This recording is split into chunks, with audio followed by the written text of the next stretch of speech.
Good morning, everyone. Um, I hope you had a wonderful afternoon yesterday, and hope Brian has made it to his Studio B. And actually, he's on his way. Sorry, on his way, and hopefully he makes it there safely.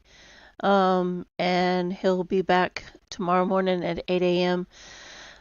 But for now, you have me. I've been doing a little surfing the internet. I don't watch mainstream media because I don't think I could handle it. I think it would make me very, very angry. So I just, I think scanning the internet makes you angry enough. You don't need to listen to people um, make excuses for the deep state and all this spending that's happening. And we'll go into a little bit of that. But first off, we need to send our prayers out to those in West Virginia, Kentucky, and North Carolina. They've got some flooding going on. Um, and we just need to say prayers for those who are in the path of the storms. They've got flooding now, and snow is expected later tonight. So hopefully they can get, you know, hopefully the response to this is going to be much better than the response to Hurricane Helene, which I would suspect that it will be. But just say some prayers for those who are affected by those floodwaters. Several locations around that area are being affected. I think Kentucky's got now 13 confirmed that have passed because of these floodwaters, and majority of them, the governor said, were people just driving over the flooded waters and being swept away. So again, prayers out for those who are being affected. So let's get into, and then we've got in Texas, Gaines County, Texas is experiencing a staggering 242% spike in measles. Texas County had a free vaccine campaign for these measles. Don't know if they're related, but it's awfully coincidental that they have a measles case, or they have a measles vaccine campaign, and then now they've got a spike in measles. So, just be on a lookout for that. Don't know how widespread this is, but just something to be alerted of. So, we heard a lot about this federal judge that was, oh, let me stop this video. The federal judge that was trying to stop Trump's cuts to the federal government. But there's some information that's been released on this judge that we'll go into in this video, and I think I've got another slide or two. But now the courts are backing Trump and the American people on its side, so let's listen to this report here. Today, this government's going to shrink. This president was elected to reduce the size of government. He's allowed to do that. These employees want this deal. Their own unions are opposing something they want, but it's not a scam. The government is bound by this deal. He is allowed to have Musk working through the White House. They have Treasury people and other officials now part of DOJ. Congress has a parallel DOJ committee. The IGs are doing their own investigation along the same lines. All of that is permissible. That was legal expert Jonathan Turley saying that President Trump is allowed to shrink the federal government as a federal judge in Massachusetts hands Trump a victory on his federal worker buyout plan. That judge ruling that the union challenging the Trump buyout had no standing, meaning basically that none of their workers were even involved. In addition to that, the court itself had no authority. Basically, that this is just a frivolous lawsuit put up by obstructionist Democrats waging lawfare. Joining us now for reaction, former House Judiciary Chief Counsel under Clinton and attorney Julian Epstein. Julian, it's great to have you on this subject tonight. Wow, there are a lot of cases outstanding, and we're following a lot of different aspects of it here. But the constitutional crisis that the Democrats are screaming about is really the one that they are creating, which is that they're creating more lawfare. For example, that Boston judge, Judge O'Toole, really looked at this and realized without any jurisdiction, without participants actually litigating in this particular case, he would look like a fool to block President Trump's buyout. Well, Jackie, thanks for having me. It's great to be with you. There is no constitutional crisis, and President Trump made it clear that he'll abide by whatever court decisions come down. So there is no constitutional crisis, and moreover, Trump is likely to win on all the major issues. Trump, as the chief executive of the executive branch, has the right to go in and audit and access payments, and he has his right to have his designee do that in Elon Musk. So the access to the payment systems is perfectly constitutional. He has the right to rescind or to slow down federal payments so long as they are not earmarked. He has the right to do workforce reductions within limits. Now, there may be challenges on second-order issues. I can imagine a judge saying that if Musk gets access to payment systems, he has to ensure that privacy information isn't leaked to the public. That's perfectly reasonable. I can see there being issues relating to lower-level civil service employees in terms of what protections they may have through the Merit Systems Protection Board. But these are secondary issues. For the most part, Trump has all of the authority he is going to need, and to the extent that some of these issues have not been decided and go to the Supreme Court, you're going to see happen exactly what happened in the ballot access, Trump's ballot issue in Colorado, and the immunity decisions, which are the Supreme Court has made it very, very clear that they do not regard the bureaucratic state as a fourth branch of government. They believe that it is an Article II executive branch within the Article II executive branch powers, and they will come down on the side of Trump. So the Democrats, from a legal point of view, Jackie, are walking into a legal trap where they're going to lose this issue and they're going to be embarrassed. And politically, this is a disaster for them. The public is on the side of Trump here, not the Democrats. I think you're right, and I think they're just trying to slow things down, but that's not even happening. Some of these judges are ruling pretty quickly. Julian, we really appreciate your time. So, there you have it. It's not a constitutional crisis. Trump has every legal right to do what he's doing, along with directing Elon to go in and do all the things that Doge is doing. So I'm only going to play a little bit of this. Actually, I'm going to come in after all the beginning parts. Hold on one second. Let me get it. I think I was where I needed to be. Actually, I have a couple of Alex Jones videos, and I want to just play a portion of it and not the whole thing. But so breaking: Doge discovers USAID secretly funnels $4 billion to Bill Gates, plus another $880 million to the World Health Organization, that also receives over $700 million. So let me go ahead and play this, and I've got a little bit to say on the World Health Organization. So Gavi, that's Bill Melinda Gates started Gavi. This is the Vaccine Alliance, Global Vaccine Alliance. And we look into the books here for the USAID payment system. And you can see just from this screenshot here, Gavi, now this is over several years, but $4 billion the USAID was paying to Gavi. And you can go down there a little bit, another $880 million payment. You see the World Health Organization in there, about a little over $700 million payment. So there's a lot of money going to really Bill Gates, the World Health Organization. And it's interesting because as soon as Trump suspended the payment system for this 90-day review and Musk moved in, you saw Bill Gates do a media tour, and it sounded like this. So I'm a little worried, particularly with this USAID stuff. My foundation partners with USAID on nutrition and getting vaccines out. And, there's incredible people.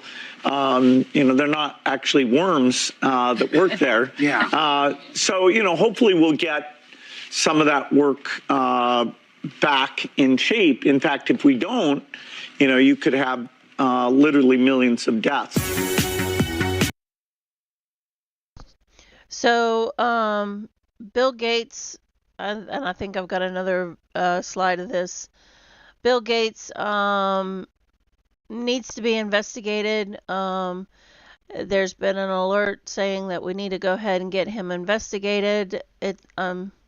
And Tom Renz says, I'm certain it's a total coincidence that Gates invested $55 million into Pfizer partner biotech just prior to the COVID outbreaks. The World Health Organization, there's reports that if the the Trump administration stops funding their efforts, then they're going to go bankrupt. So it'll probably be the end of the World Health Organization, thankfully.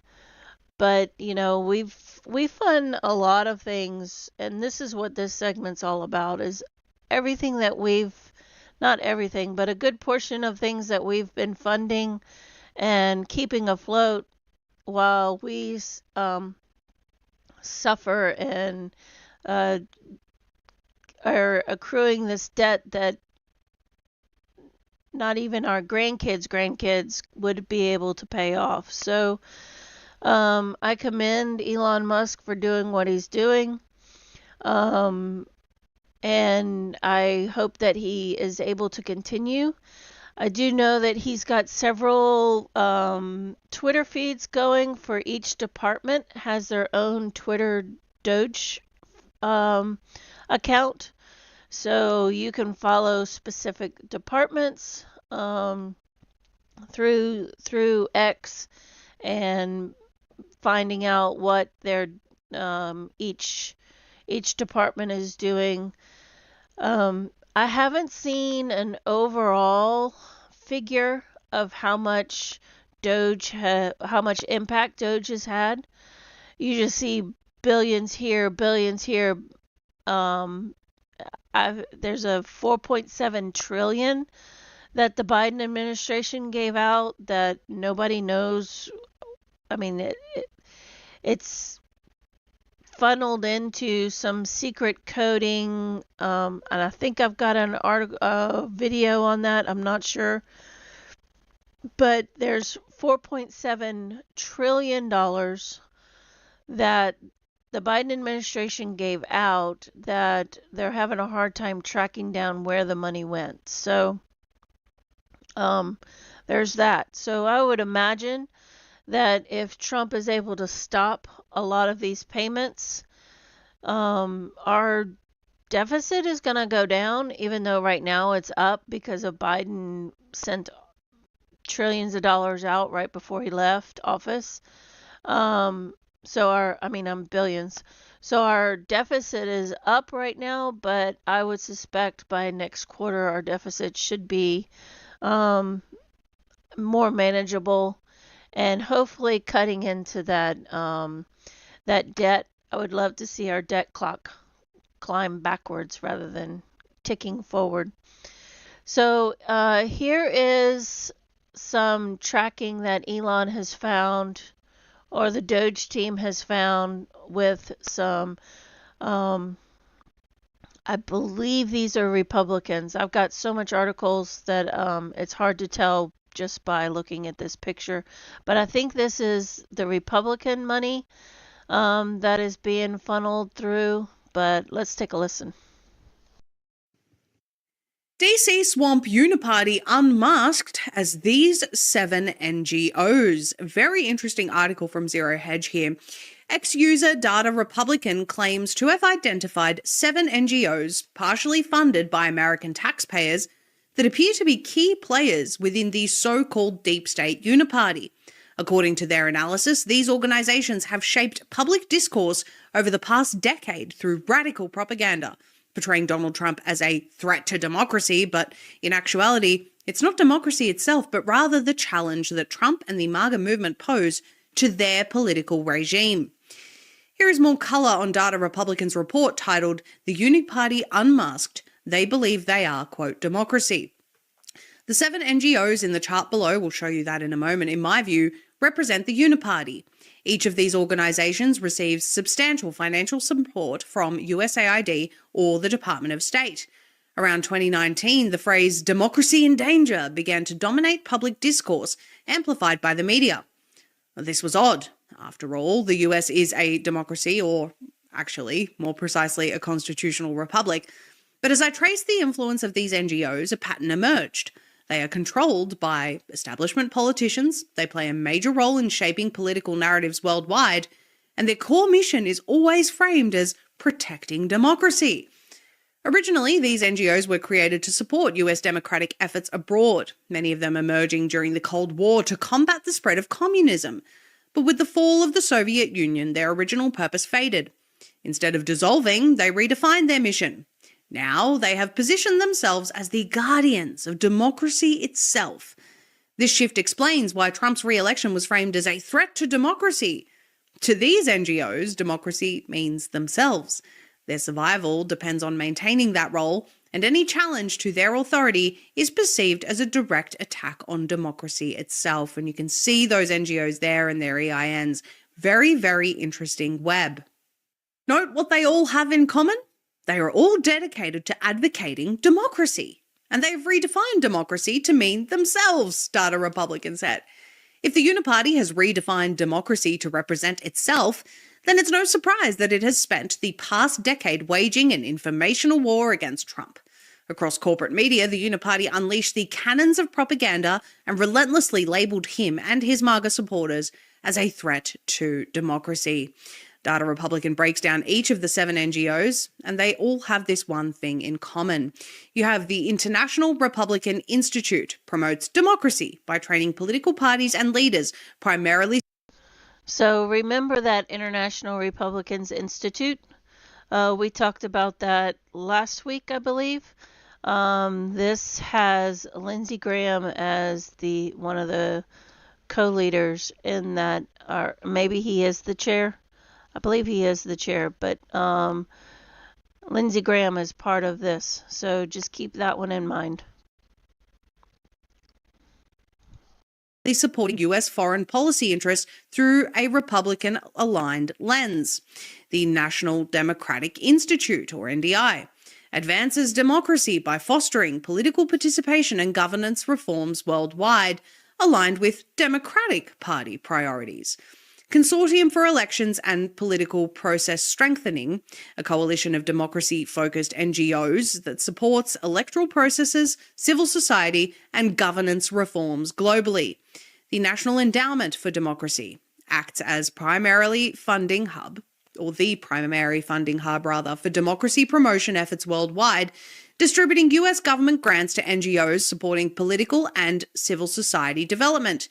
International Foundation for Electoral Systems strengthens global democracy by providing technical assistance for election security, integrity, and voter participation. Intern News supports independent media and press freedom worldwide, shaping democratic discourse by training journalists and combating disinformation. The Center for International Private Enterprise promotes democracy through free market economic policies, advocating for business-friendly governance and anti-corruption initiatives. The Solidarity Center advances democracy by supporting independent labor movements and workers' rights, often partnering with unions to promote political engagement. They all have this in common. They're all dedicated to advocating democracy. Well, Data Republican then summarised the entire thread. After thinking it was over last night, here's how I would summarise it. These 7 NGOs, 8 if you count the off-the-chart Solidarity Center, together function as an off-the-books shadow US government. The National Endowment for Democracy was created to unify the US against communism. Its 4 core organisations reflect a neat ideological symmetry of America's two-party system. CIPE pushes free market policies. Solidarity Center represents labour and unions. IRI serves Republican interests, and NDI aligns with the Democrats. CEPPS is another umbrella group that includes IRI and NDI, but also brings it in IFES under the guise of fortifying election integrity. And to make sure the narrative sticks, Intern News Network spreads these viewpoints throughout global media. Most of these NGOs were born during the Reagan years. While not all USAID and State Department funding flows through them, they control the purse strings for much of America's global financial influence. DEI initiatives created a system of unaccountability and dependency, which ended up injecting more money into them and further entrenches their power. They see any challenge to their authority as a threat to democracy itself, but their greatest enemy is still the same one they've had since the Cold War: Russia. They never lost the Cold War boomer mindset. In their minds, they're the superheroes keeping America from crumbling. And that entitles them to their travel perks, cushy post-election gigs, and all the other benefits that come with running an unacknowledged empire. Now, in recent weeks, Trump sent Elon Musk's Doge into federal agencies as a wrecking ball to the Uniparty, halting their grift and use of NGOs to siphon tax. So I just looked up the website for the CEPPS, and that website is down. And if you go to the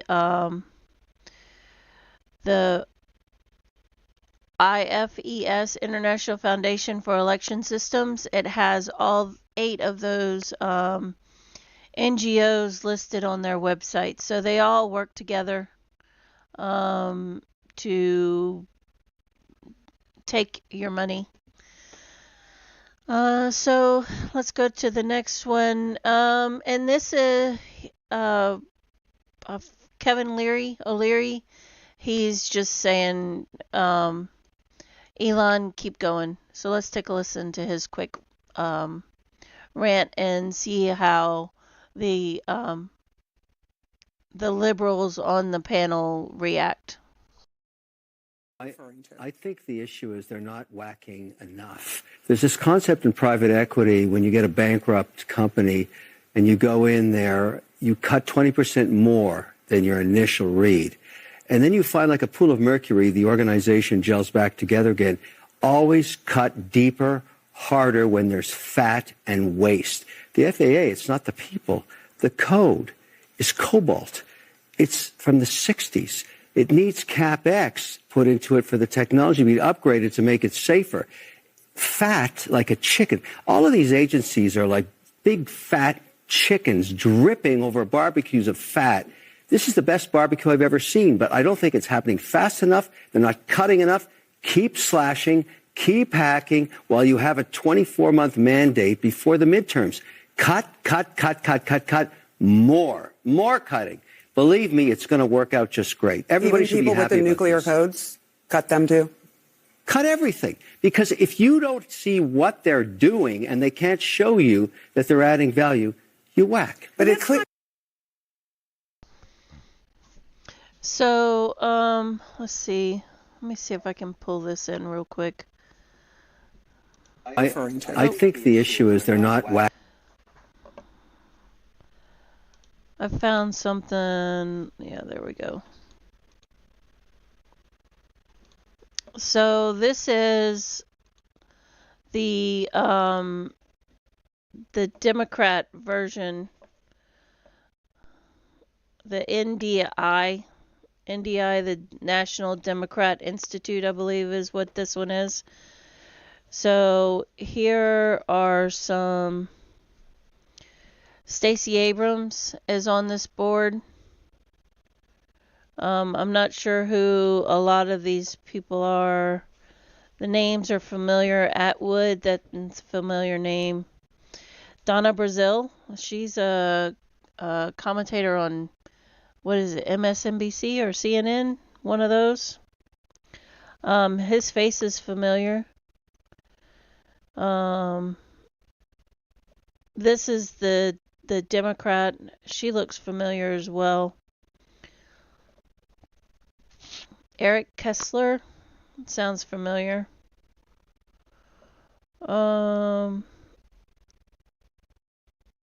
maybe just all these people just look similar because they're Democrats. I don't know, but they all oh, Randy Weingarten, she's deep in the deep state. Um and then we can go back and then we can look at the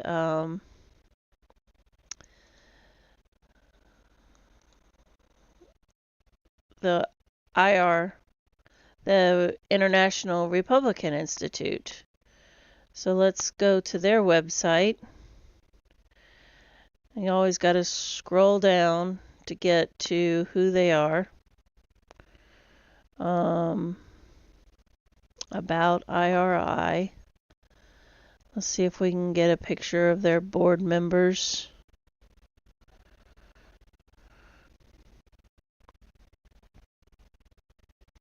Yep, it's not giving me their board members. So let's go ahead and go back to what we were doing, and I'll look for the board members of that. So you saw Kevin O'Leary say, keep going. And the only one that was smiling was the Republican that has been talking loudly about all the corruption. All the others are like trying to figure out what to say. The one lady says, what about the nuclear codes? You want to cut those? It just, whenever they don't know what to say, they say just nonsense. So, and here is some more funding that's going out with USAID. Through 30 million people cross the border illegally through NGOs, UN, USAID, etc. Here's J.J. Carroll giving the staggering statistics from Joe Biden's immigration policy. You're looking at millions of criminal aliens, at least 1 million terrorists. So let's take a listen to J.J. Carroll. Well, the engine to the machine is the NGOs. Without the NGOs, this cannot happen. You are looking at Congress has admitted to 30 million people across the border in 4 years. The government, Joe Biden, admitted to almost 17 to 18 million. So if you want to split hairs, you can go ahead. But I'm telling you, 30 million people crossed the border illegally. How did that happen? How did they get 30 million people from 180 different nations out of 195 nations on planet Earth? Well, they did it from international NGOs through the through the UN, USAID. We paid international NGOs to move millions of people onto the border, cross the border, and then we paid through FEMA and DHS through FEMA, paid domestic NGOs, which they're blurred between the international and domestic, and moved 30 million people into America. And when you go through the statistics, the data of who these people were that crossed in the border, let me tell you, you are looking at millions of criminal aliens. You're looking at least 1 million terrorists. It's called special interest aliens, SIAs. You can split hairs all you want, but our government purposely destroyed our sovereignty and put us in the most dangerous position in American history. And we're still in that danger zone right now as we speak. So, he's saying that we've got 30 million illegals illegal criminals that we need to get out. That Biden has allowed inside our borders, with 1 million of those being terrorists. So let me pull this in real quick. I found the board on the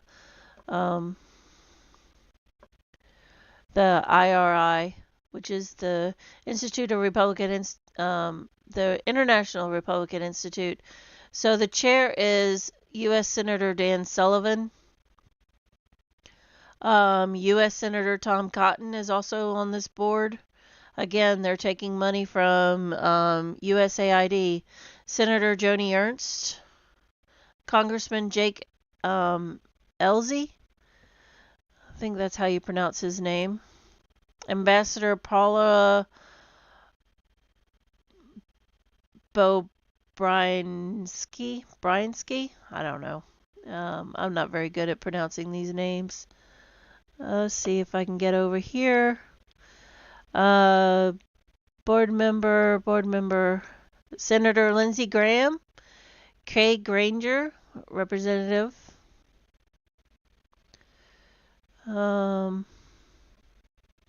Lieutenant General H.R. McMaster, U.S. Senator Mitt Romney, Kristen Silverberg, she's an ambassador, and Ambassador Gaddy Vasquez. So there's some high-powered people that are on this one as well. So again, they're all circulating that money. So let's go back over here. Sorry about the dogs. Let's send the laid-off federal workers the same $700 they sent North Carolina to rebuild their lives. That should fix it, right?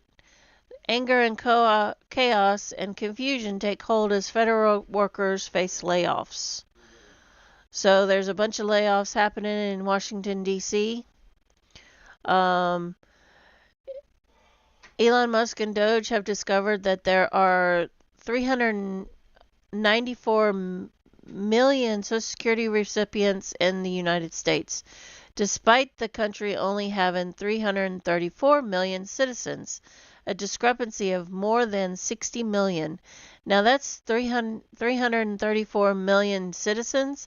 That's including children and everything, and we're still 600 million over our overall citizenry. So there's lots of fraud there. So of 21 million people over the age of 100 in Social Security, how many are receiving payments and who's cashing those payments? The odds are 99% of those people are dead. So here's a chart of those people. And here's the actual numbers of who receives payments. That's the number of people in those ages. And so we have one that's 360 years old. We have one that's between 240 and 249. We have 1,000 between 220 and 229. These are their ages, and this is how many he's receiving. So that's insane. And what's happened is, here's Elon Musk. He says, if I wanted to rummage through random personal stuff, I could have done that with PayPal. Hello. Having tens of millions of people marked in Social Security as alive when they're definitely dead is a huge problem. Obviously, some of these people would have been alive before America existed as a country. Think about that for a second. So, yeah, these down here. So we have a lot of fraud going on in our Social Security Administration.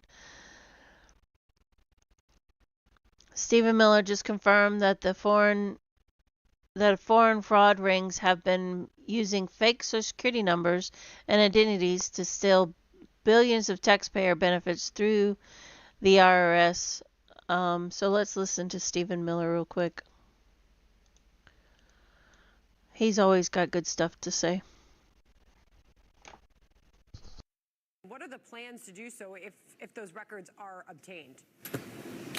Well, as we know, there's a massive amount of fraud in this country. You have, for example, foreign fraud rings. These are foreign nationals who come into the United States. They use fake Social Security numbers. They use fake identities to steal billions in taxpayer benefits.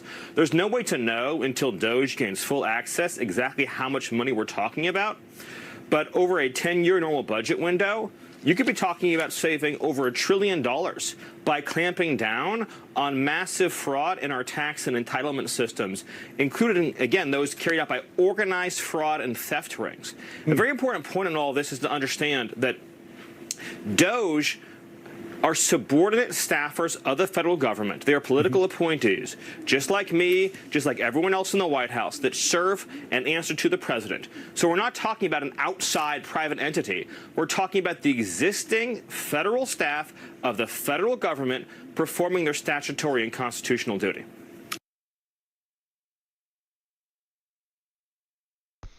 So there you have it. Doge is getting the records, they're going through the information, and they're getting the information to Trump, who can stop it. So Elon is saying this is happening nationally via fraud. California spending $9.5 billion on healthcare for undocumented migrants this year. House Oversight Committee and Congressional Eli Kane has uncovered $241 million in taxpayer money used to study transgender surgeries performed on animals. And this was authorized through good old Dr. Fauci. So this is a new one that I haven't heard of, and I would suspect that we're probably going to hear a little bit more about this as it gets up the chain toward Elon Musk. And I'm sure Trump and Elon will be investigating this. So let's take a listen to, I forgot his name, Matt. What if I told you the U.S. government can legally lie about its finances? In the news nonstop has been the U.S. aid program that spends $30 to $50 billion a year on various fraudulent foreign aid programs and domestic propaganda campaigns. And people are upset, totally understandably. But what if I told you there's an even bigger financial black hole that makes U.S. aid look like pocket change? Ever hear of SFFAS 56? The Statement of Federal Financial Accounting Standard 56. It allows the U.S. government to legally modify or omit financial records to protect classified activities. Cook the books. SFFAS 56 became law through a quiet backdoor bureaucratic process without the need for congressional approval or public debate. The Federal Accounting Standard Advisory Board proposed it, and only 3 officials needed to sign off on it. Gene Dodaro, Comptroller General of the U.S., Steve Mnuchin, Secretary of the Treasury, and Mark Mulvaney, Director of the Office of Management and Budget. No congressional vote, no hearings, no major media coverage, just became law. SFFAS 56 became the official accounting standard, allowing the government to hide spending at will in the name of national security. The official explanation is that a new accounting method had to be created to protect classified operations, such as intelligence activities, covert military missions, and secret technology programs. But the real impact is that it effectively legalized secret spending, making it impossible to conduct a full audit of the U.S. government. Since the Department of Defense started doing independent audits in 2018, it has yet to pass one, unable to account for trillions of dollars. In the fiscal year 2024 audit, the Pentagon could only account for approximately 50% of its $3.8 trillion in assets, leaving about $1.9 trillion unaccounted for. The U.S. government demands financial transparency from its citizens, but when it comes to their own books, they write the rules to hide the truth. Black projects, covert ops, money laundering, who knows? This level of financial secrecy makes full audits impossible. So how much taxpayer money is actually unaccounted for? Since the national conversation is now about financial transparency and cutting government waste, we also need full transparency in government auditing. Pressure Congress to repeal SFFAS 56 and enforce financial accountability. Because if we don't know where trillions of dollars are going, we should be asking, who really controls the money? Yeah, who really controls the money? Hopefully Trump can stop all this. I'm sure trying to find this money, SFFAS 56, is going to be difficult to find. But with Elon Musk and his algorithms and all the others that are working on this, I think he's actually put out a call to citizens to help him find all this because there's so much in so many areas. I mean, since he's been on the job, you just see millions here, millions there. Like I said earlier, it's just all over. So it's important to note that USAID is just a fraction of the total budget. So it'll be interesting to see how much of this circle Elon is going to be able to get back for us. Breaking news, Doge just announced an audit of the SEC for fraud, waste, and abuse. And that's the Securities and Exchange Commission. So he'll be going in there next and opening that up. And then President Trump's Deputy Chief of Staff, Stephen Miller, just announced that Doge is going to create an algorithm to detect and prevent the fraud at the IRS. What we're talking about is a pragmatic level, being able to analyze and assess for signs and symptoms of fraud that would be involved to establish criminal organizations and establish fraud rings, and look at how IT systems are failing to detect and interdict this fraud. No wonder the Democrats are getting so desperate. Their criminal enterprise is getting torn apart as we speak. So not only is Elon writing a algorithm for the IRS, he's also writing an algorithm for the Social Security Administration. So he's going to be, I'm sure, doing that with quite a few different agencies. So like I said, Doge is looking for the public to help. So you can always go, if you're interested in doing a little research and finding waste. The Doge department is looking for volunteers. So this is a thread. I'm not going to go through it. I'll just add it to my, because we're running a little long. I will just add this to my Twitter feed, but it just goes through the different, where the money has been going. There's the Sesame Street and the Middle East. There's the music in Ireland. Transgender in Colombia, training for journalists, Helping Hand, Michigan, getting some money, sex changes in Guatemala,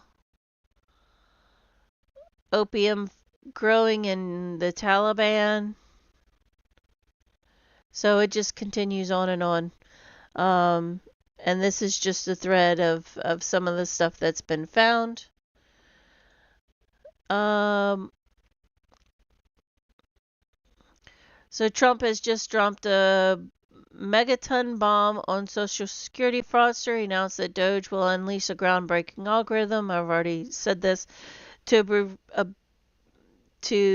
aim at obliterate.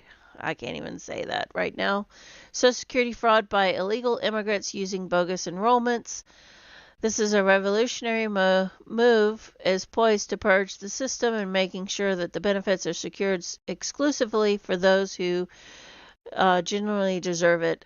So you can only imagine that with all this money being spent and all the extra people that are on our rolls, how much money is being wasted and how much money is being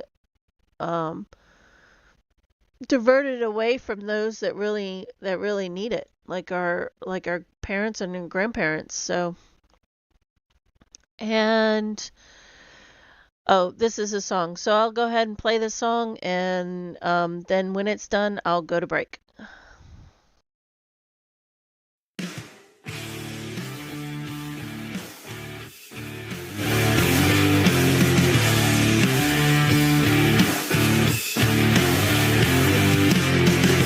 trying to keep us blind and shuffle funds through USAID, feeding us their BS, designed a never-ending maze. But their code is breaking, fraud is coming to light. Lock and load dose time, darkness turns to sunlight.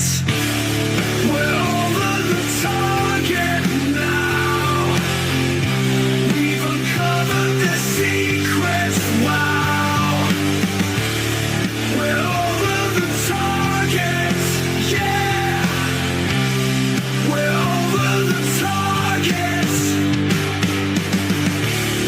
They're on the defensive now. They deny and they disavow. We're over the target, yeah. We're over the target. Payments don't lie, but they sure as hell tried. Buried deep inside corruption and lies. Forensic young minds tear their schemes apart. Coming together now, money laundering off the charts.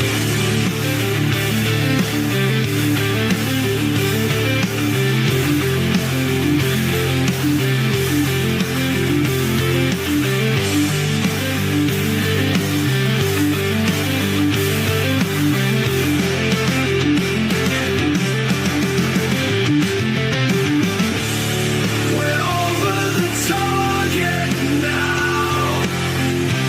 We've uncovered the secrets, wow. We're over the target, yeah. We're over the target. They're lying, projecting now. They yell and they have a cow. We're over the target, yeah. We're over the target. Block their access and let them all go. Sell off their mansions, cars, boats, and audit every digit, digging real deep. Lock 'em up, big time, throw away the key.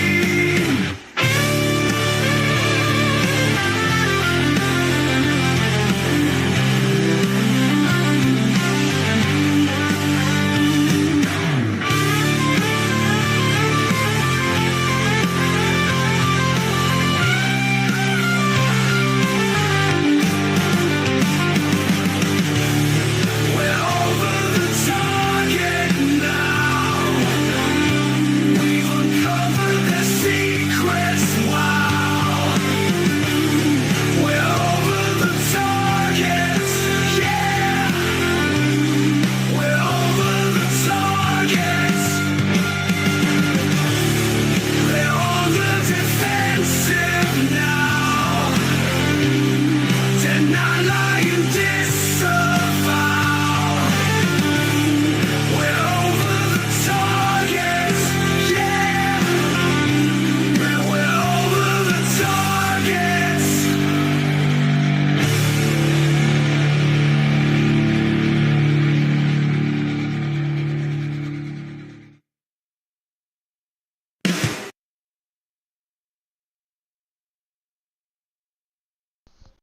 I thought y'all would enjoy that. So with that, we're gonna go to break real quick, and we'll be back for more uncovering of the deep state. See you in a few.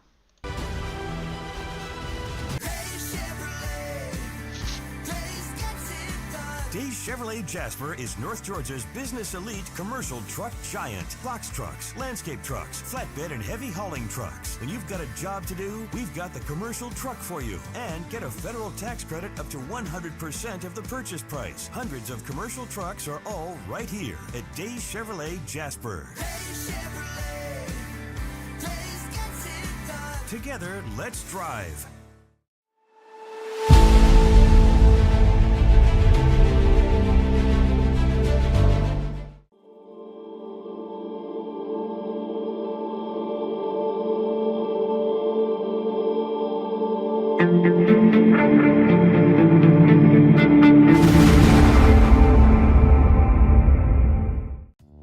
Body Shop in Ellijay. Family owned and operated since 1978. The latest in cutting-edge digital technology and state-of-the-art equipment allow our iCard Gold Class certified technicians to restore your vehicle. Our second-to-none customer service will work directly with your insurance company. Major accident or minor fender bender, we take the dents out of accidents. Larry's Body Shop, North Georgia's #1 body shop. Visit us at collisiondecision.com. Why give your money to liberal media companies? Put your marketing needs in the hands of a conservative marketing professional and start getting results today. FYN Media Group, one of the top digital marketing agencies in Georgia, specializes in website design and hosting, social media promotion and management, and so much more. Visit FYNmediagroup.com or call 706-889-3564 for a free consultation. Ladies, when you wear elegant jewelry, you become a force to be reckoned with. You shine brighter than the stars in the sky, and your inner beauty radiates like the sun. So embrace the magic, embrace the elegance, and let your jewelry be a reflection of your true, authentic self. My friends over at North Georgia Diamond know what a woman wants. Go see them for the perfect gift. And remember, when it comes to elegance, there's no such thing as too much. Come see us at North Georgia Diamond. We're igniting passion one sparkle at a time.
In 1981, Reed Nicholson began selling tires out of an old barn in Mineral Bluff. Little did he know that he had just laid the groundwork for the most trusted names in automotive services in the Blue Ridge area. In 1997, Nicholson Tire Center became what it is today, holding the same values of faith, family, and great customer service. 2 locations to serve you, and the Blue Ridge location is currently expanding to offer fast service and the largest U-Haul provider in Georgia. Nicholson Tire Center, Blue Ridge, and Mineral Bluff. This is a special report. Knowing how to invest your money is harder than ever before. Dealing with stock market volatility, record debt, and terrorist attacks requires new thinking. At U.S. Asset Management, we can help you see the world more clearly so that you can move beyond the chaos and invest with confidence. Call us, visit us online, or drop by our office. U.S. Asset Management, helping you make better decisions with your money. Mesquite Grill, now offering online ordering for your convenience. Check out our new website at mesquitegrillbr.com. That's mesquitegrillbr.com. The great food and service you have come to expect, ready for you when you arrive. Open 7 days a week with a fully stocked bar and friendly service. Bring your furry friends with you and dine on our pet-friendly patio. Also, check out our catering options and let us prepare delicious food for your next event.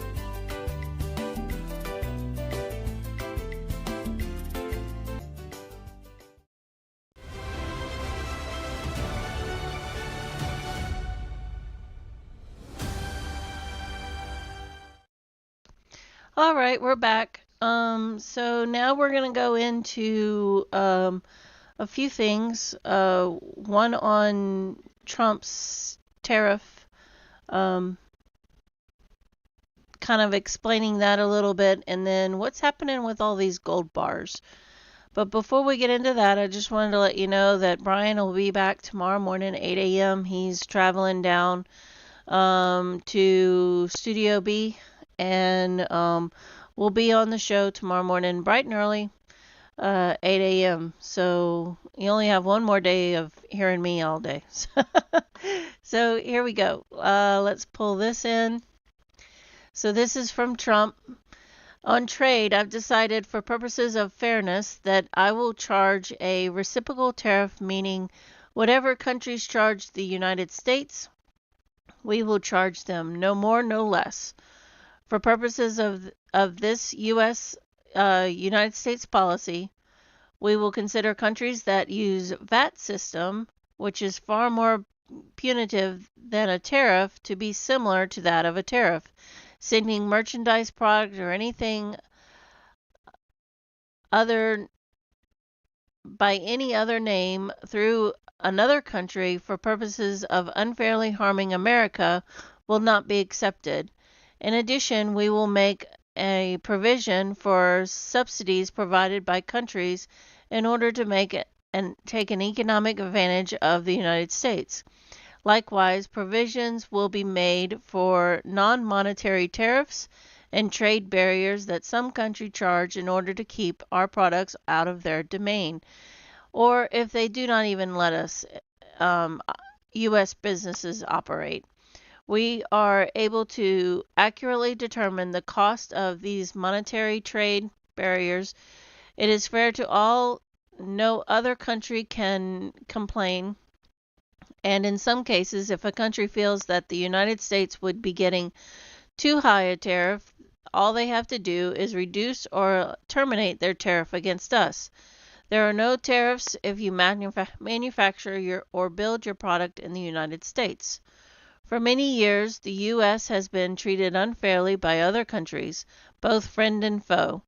This system will immediately bring fairness and prosperity back to the previous complex and unfair system of trade.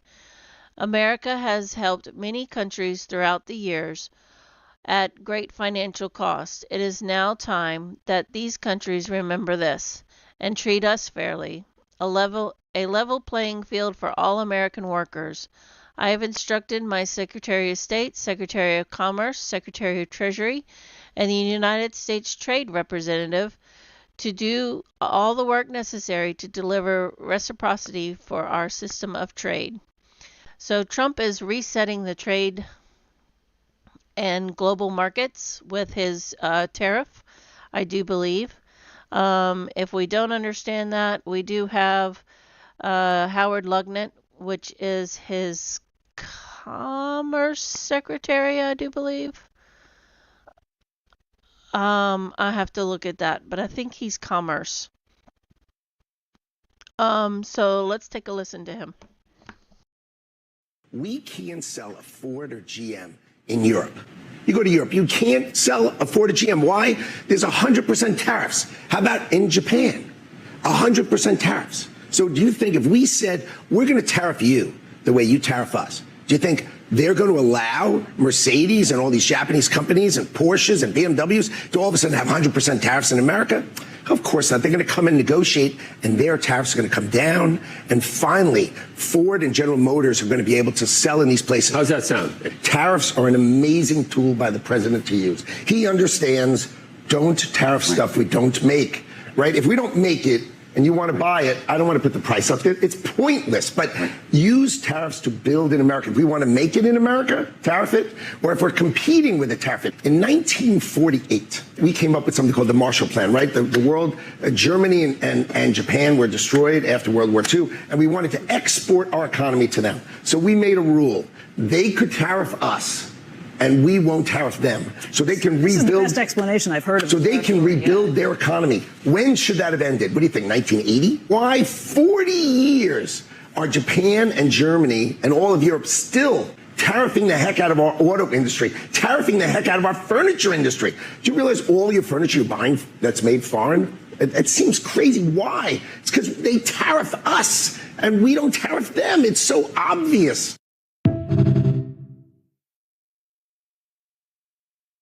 So, like I said, I believe Trump is reorganizing the order in which the global markets are ran.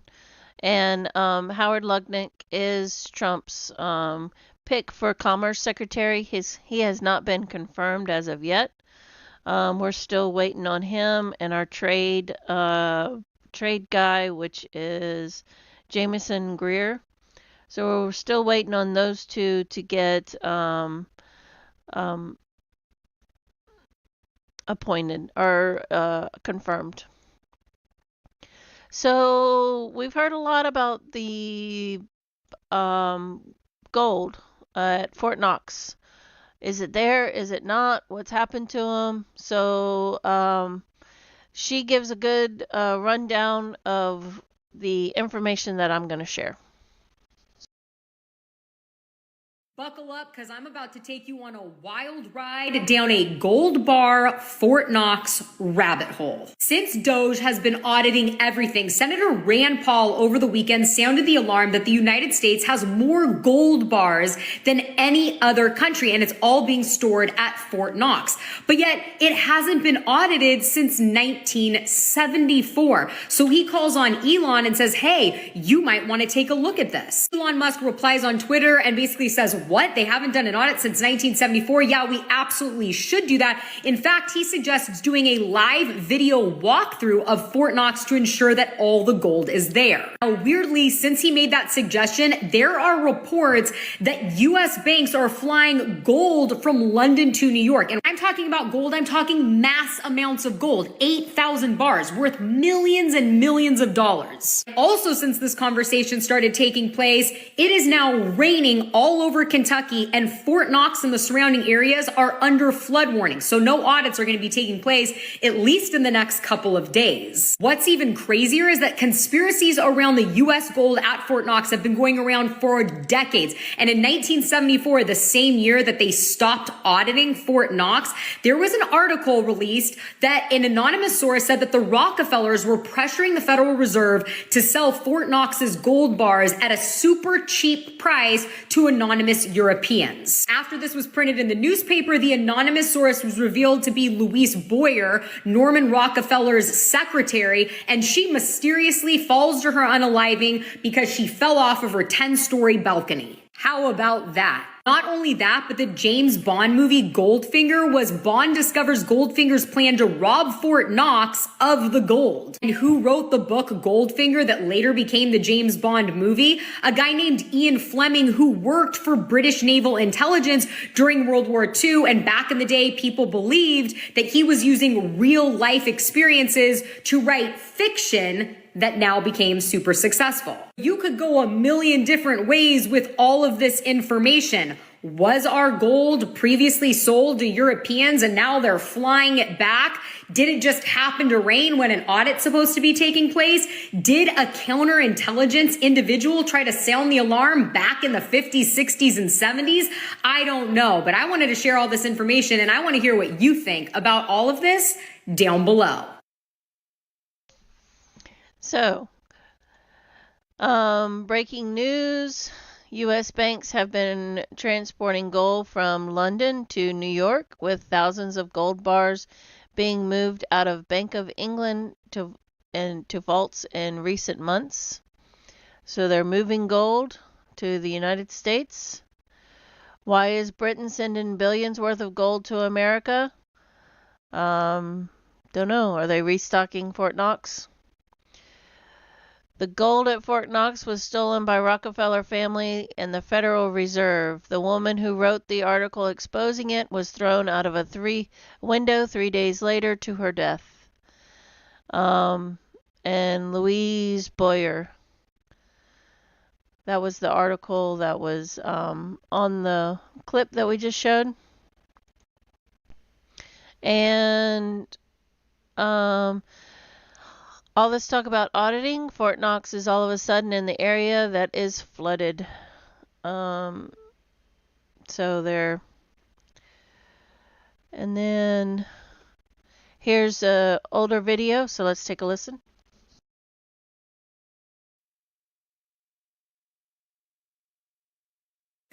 Naturally, gold prices immediately began to soar.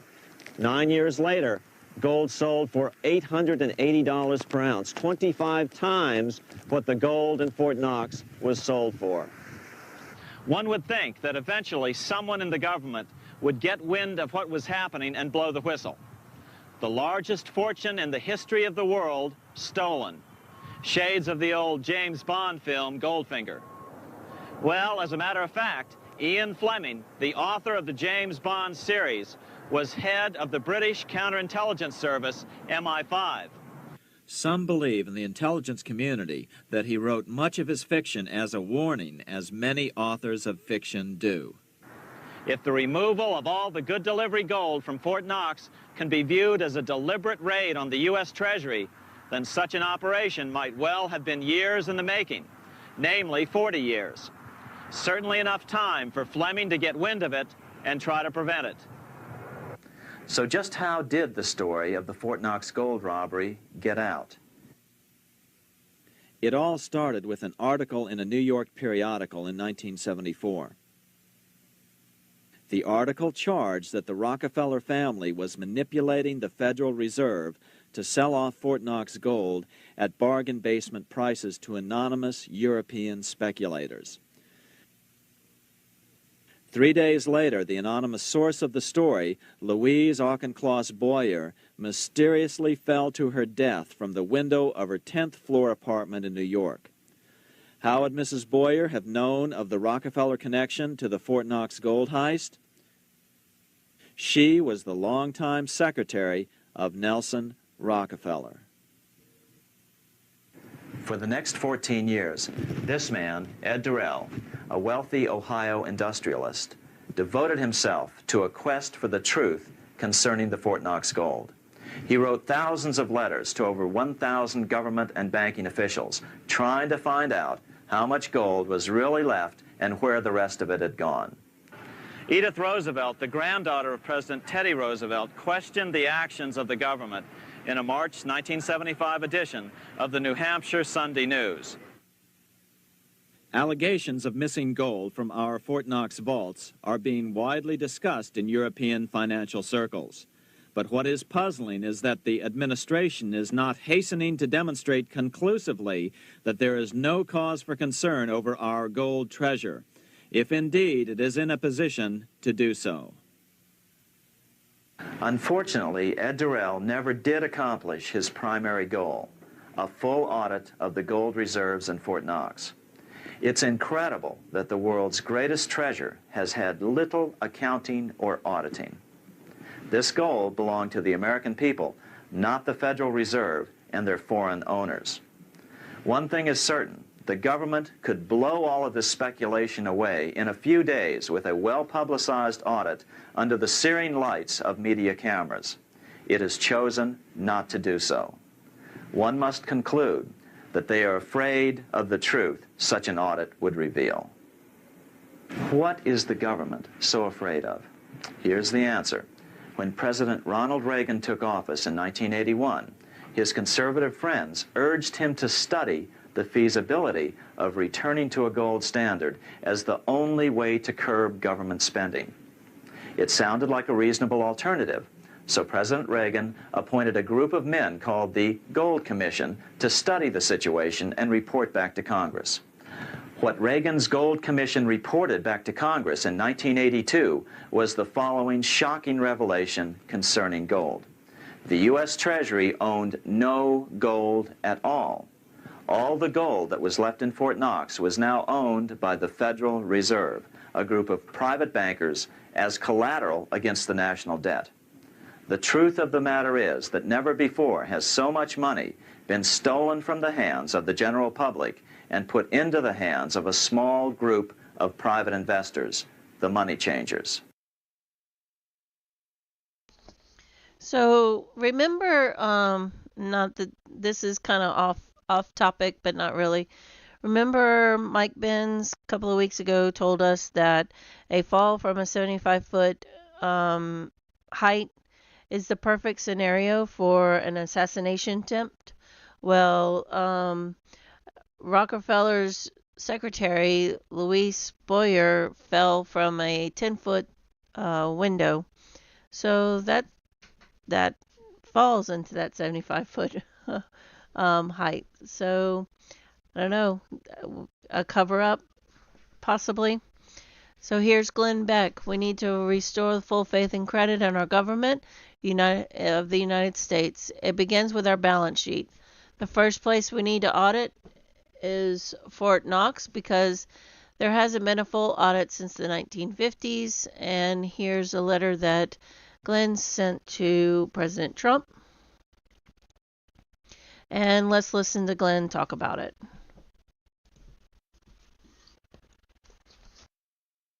In London starts with gold, and I've been following the COMEX. There's something going on with gold, and nobody really knows what it is.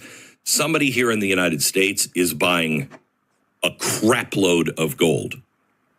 We think, I hope, it's the Treasury or the central bank, the Fed. But somebody is taking huge physical deliveries, and it's causing shortages in London, where they buy and sell gold. There's shortages now of gold because somebody is buying it and shipping it here. Somebody with very deep pockets. Okay, so why? Now, this is all theory. That's fact. Here's the theory of what's going on. They're preparing for a full-on gold audit. We talked about this yesterday. The government right now claims on its balance sheet as an asset all of this gold, and it's valued at $45 an ounce. In case you haven't heard, it's $2,900 an ounce. So they're talking now about boosting the price of gold, at least market to market, but maybe even making it $5,000 an ounce, okay? If that happens, the balance sheet starts to fall into line, and our debt to GDP is not as bad as it really is right now, okay? Just start claiming the truth about gold, and our balance sheet starts to come in.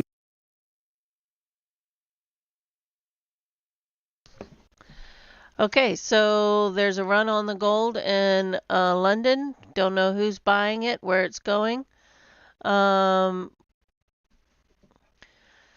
So here's Alex talking about the gold as well. We must find where that 35 trillion of gold reserves that once were stored at Fort Knox, where it's hidden.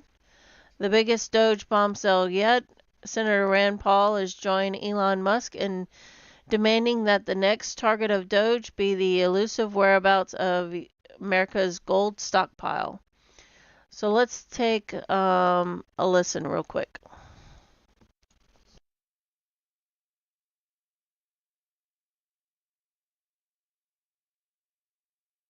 Ladies and gentlemen, it's official. Senator Rand Paul says a criminal investigation is being launched by Doge into the missing gold, not just at Fort Knox, but other Treasury Department vaults in New York and other areas. That's why they've been shipping it back as fast as they can the last 5 weeks ahead of Trump getting inaugurated. We've literally caught them with their pants down in the crime of the century. This will further completely devastate the deep state and legitimize, supercharge the already completely constitutionally legitimate actions of Trump, investigating these federal agencies and finding massive fraud everywhere that doesn't just save the country money, it will also bring down the deep state for the crimes they have committed. This is so historic and so critical. So there you have it. Oh, and then this is an old one from the World Trade Center. Let's take a listen. 11.8 metric tons of gold worth an estimated 11.8 metric tons of gold worth an estimated $110 million. And 30.2 million ounces of silver valued at $121 million is buried in the rubble below one of the collapsed buildings of the World Trade Center. And this belongs to people or firms that trade future contracts on the New York Mercantile Exchange. The markets, of course, opening tomorrow at 11.8. Now, rumor is that that was removed before the buildings collapsed. And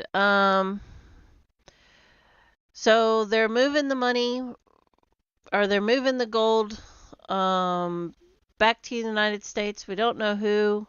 Elon and Rand Paul are doing an investigation to see where the money has, or the gold has gone, and where it's, what happened to it.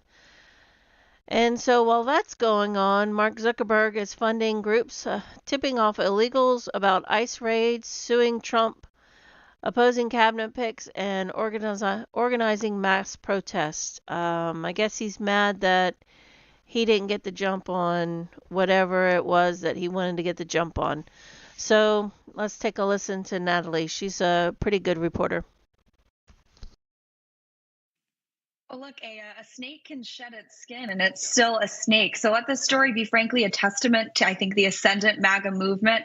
They tried the first time, to sabotage and sort of subversively infiltrate our movement. Now they know they have to be supplicants and try to pretend to be MAGA. Mark Zuckerberg, probably the greatest offender in all that. People may recall last week we talked about how the New York Times came after a Twitter thread that I did showing how Mark Zuckerberg had been funneling money to groups that are tied to all the lawfare, the lawsuits that you've been talking about, particularly an organization called Protect Democracy. But the story gets even darker. You know, we like to bring the receipts here in the war room, as we always say. Well, after I broke that story, that thread, the Chan Zuckerberg Initiative actually went back to their website, which used to list over 5,000 grants that they've doled out to overwhelmingly far-left organizations. But that's besides the point, at least for this second. But what's so interesting is that after I put that thread out, they actually reversed their website, and now they only list 680 grants, saying that they're only doing post-2024 grants. Conveniently, everything they did to rig the 2020 election is now gone. But I also want to push back on this idea that Mark Zuckerberg could have never funded a group that's tied to ongoing and active Trump resistance, because I actually, donor-advised funds aside, the Silicon Valley Community Foundation aside, Forward US, which was founded by Mark Zuckerberg in 2013, in addition to the Chan Zuckerberg Initiative, I've actually identified over a dozen organizations that have been funded by them that are actively involved in some form of resistance against President Trump, whether that be lawsuits, lobbying, protests, mass demonstration, phone banking, phone calls, you name it. Just to give you some examples, one of the group, it's called CASA, is actively suing President Trump over his birthright citizenship executive order. They also maintain a hotline where people can dox ICE raids and ICE agents. Make the Road New York has a whole deportation defense manual. They instruct illegal aliens how to avoid deportation, and they're suing President Trump over his deportation agenda. Vote Vets Action has received money from Zuckerberg. They actively oppose the Hegseth confirmation. They're having all their deranged followers pile in with lawsuits, petitions, you name it. You have this Center for American Progress, the sort of hotbed of Obama administration alums that are putting out petition after petition, lawsuit after lawsuit. They're also part of that Democracy Forward coalition, which is sort of the tip of the spear of all of the lawsuits against President Trump. And there's some really, really extremely radical open borders advocacy groups like the Black Alliance for Just Immigration, which smeared, believe it or not, the Laken Riley Act as racist and a pipeline to mass detention and deportation. And my favorite, Common Justice, a far-left group, is actively tweeting as we speak about how they're going to resist Trump and nothing will make them back down. So, Mark Zuckerberg, I know you're so focused on criminal justice. Yes, go ahead. Yeah, hang on. So, like she said, once a snake, always a snake. You can't change your clothes and not be a snake. So, Mark Zuckerberg's still funding things that are against America First. So I wonder how much longer he's going to continue with his facade that he is trying to be MAGA. But justice will come. we'll see in the next segment that Tom Holman's got his sights on some people and bringing some charges against them. So with that being said, we're going to go ahead and take a break. Like I said before, Brian will be back tomorrow morning at 8 a.m. But we have 2 more segments that I want to go over with some more information on our deep state and how Trump and team are uncovering the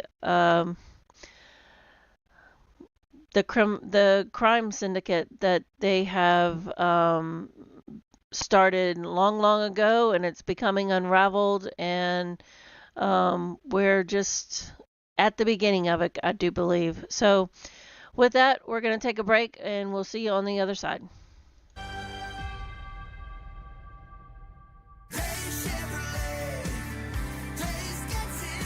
Days Chevrolet Jasper is North Georgia's business elite commercial truck giant. Box trucks, landscape trucks, flatbed and heavy hauling trucks. When you've got a job to do, we've got the commercial truck for you. And get a federal tax credit up to 100% of the purchase price. Hundreds of commercial trucks are all right here at Days Chevrolet Jasper. Days Chevrolet. Days gets it done. Together, let's drive.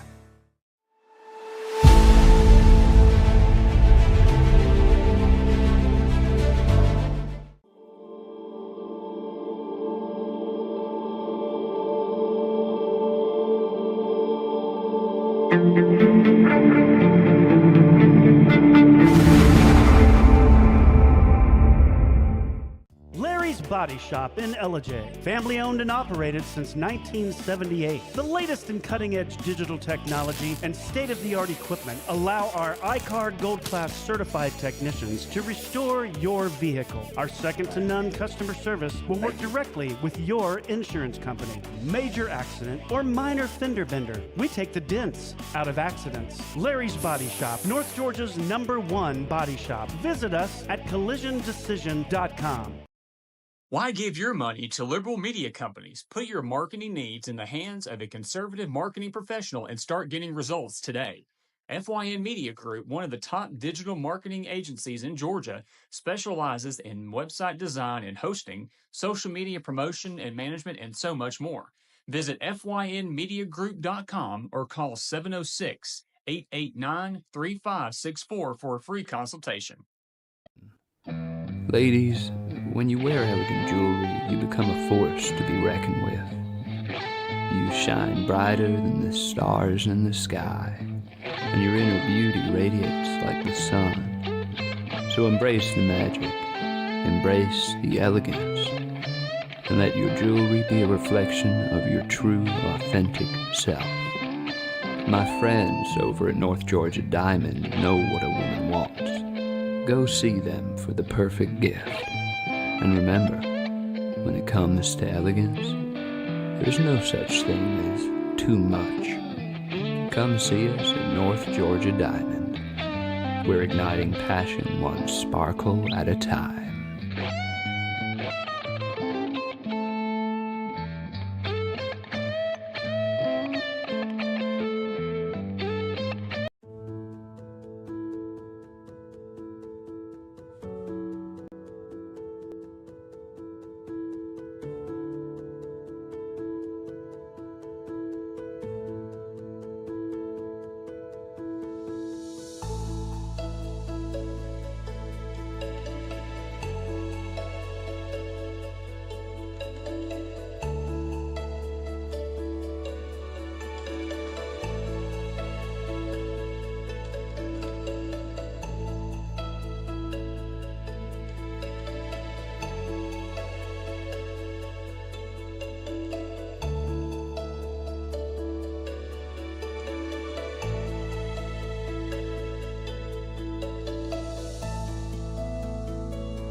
In 1981, Reed Nicholson began selling tires out of an old barn in Mineral Bluff. Little did he know that he had just laid the groundwork for the most trusted names in automotive services in the Blue Ridge area. In 1997, Nicholson Tire Center became what it is today, holding the same values of faith, family, and great customer service. 2 locations to serve you, and the Blue Ridge location is currently expanding to offer fast service and the largest U-Haul provider in Georgia. Nicholson Tire Center, Blue Ridge, and Mineral Bluff. This is a special report. Knowing how to invest your money is harder than ever before. Dealing with stock market volatility, record debt, and terrorist attacks requires new thinking. At U.S. Asset Management, we can help you see the world more clearly so that you can move beyond the chaos and invest with confidence. Call us, visit us online, or drop by our office. U.S. Asset Management, helping you make better decisions with your money. Mesquite Grill, now offering online ordering for your convenience. Check out our new website at mesquitegrillbr.com. That's mesquitegrillbr.com. The great food and service you have come to expect, ready for you when you arrive. Open 7 days a week with a fully stocked bar and friendly service. Bring your furry friends with you and dine on our pet-friendly patio. Also, check out our catering options and let us prepare delicious food for your next event.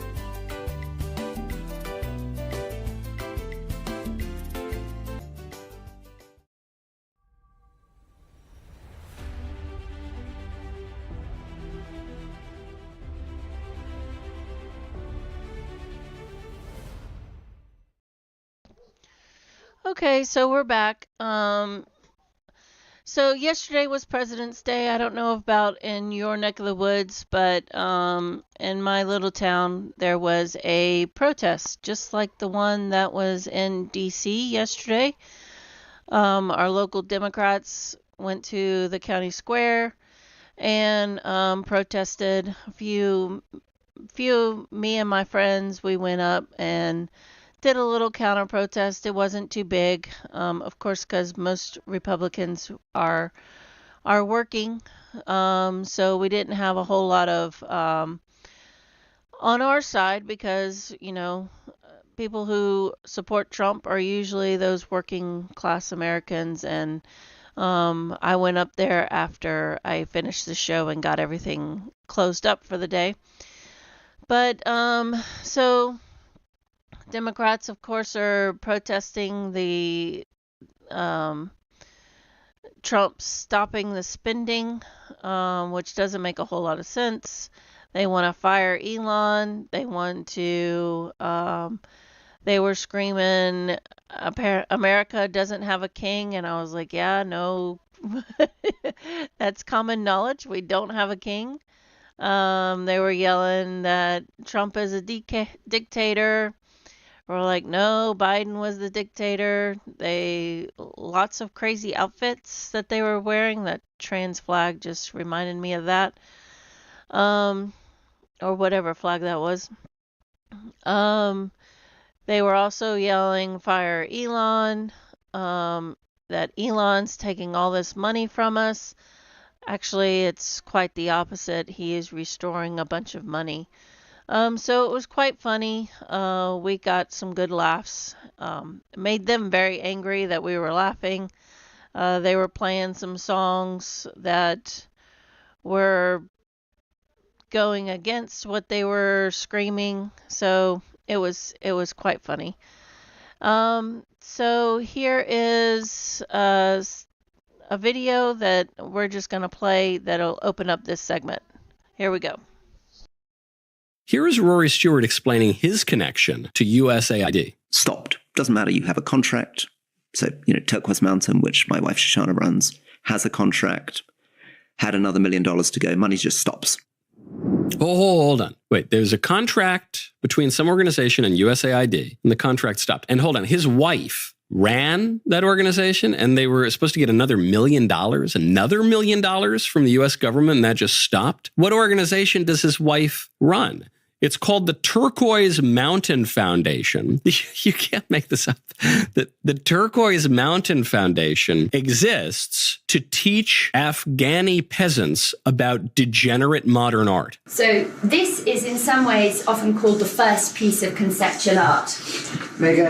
این را که ما می‌بینیم نمونه این بعضی مردم اولین کار هنری مفکوره‌ای میگن. Does anyone know what it is? شما کسی می‌فهمید چی است؟ I don't expect the ladies to know. کمود است Exactly.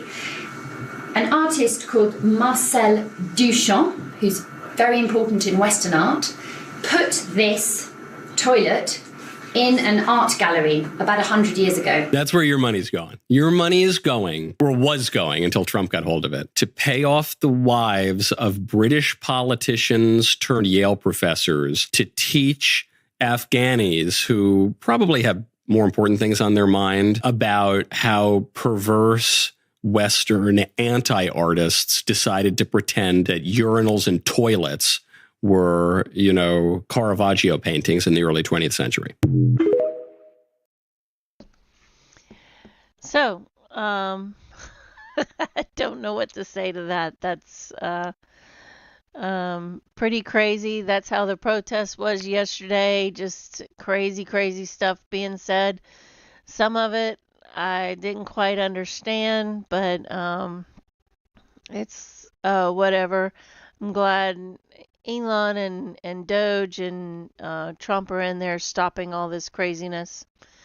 So remember I told you to remember about the International Republican Institute? Well, there we go. There's Lindsay, and that's Cornyn from Texas. And what was the other guy's name? Tom Tillis from North Carolina. Lindsey Graham, John Cornyn, and Tom Tillis flew to Europe this week to pledge their support for Zelensky and his never-ending war with Russia. So there they go. They were over there giving their support for Zelensky. And remember this lady? Brian played the video yesterday, how she was whining about having to leave the USAID office and nobody knew it was coming. So let's take a listen to her testimony. People are really scared, and they had to leave the building, and they were never able to walk back in the building again. Doge was in the building. We took down our pride flags. I took out any books I felt would be incriminating. No one was talking. We heard they started taking transcripts automatically of all of our Google Meets. They unplugged the news in the little kitchen galleys. It didn't feel good. And then Saturday, all of the websites went down, and then I lost complete access to my computer. People are really scared, and they had to leave the building, and they were never able to walk back in the building again. Doge was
Oh, sorry about that. I'm sitting there talking and I don't know how much I said, what all you heard and what you didn't hear. But we've already spoke about this. Bill Gates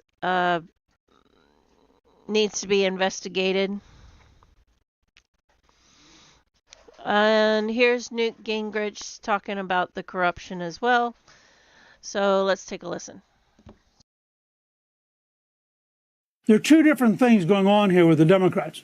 The first is they are watching with terror as all the different sources of government money that has propped them up for the last 60 or 70 years, all of it is now being challenged by President Trump and by Elon Musk. I mean, this cuts at the very base of their coalition. And if they can't bribe people, if they can't act corruptly, if they can't take care of their friends, their entire coalition is going to collapse.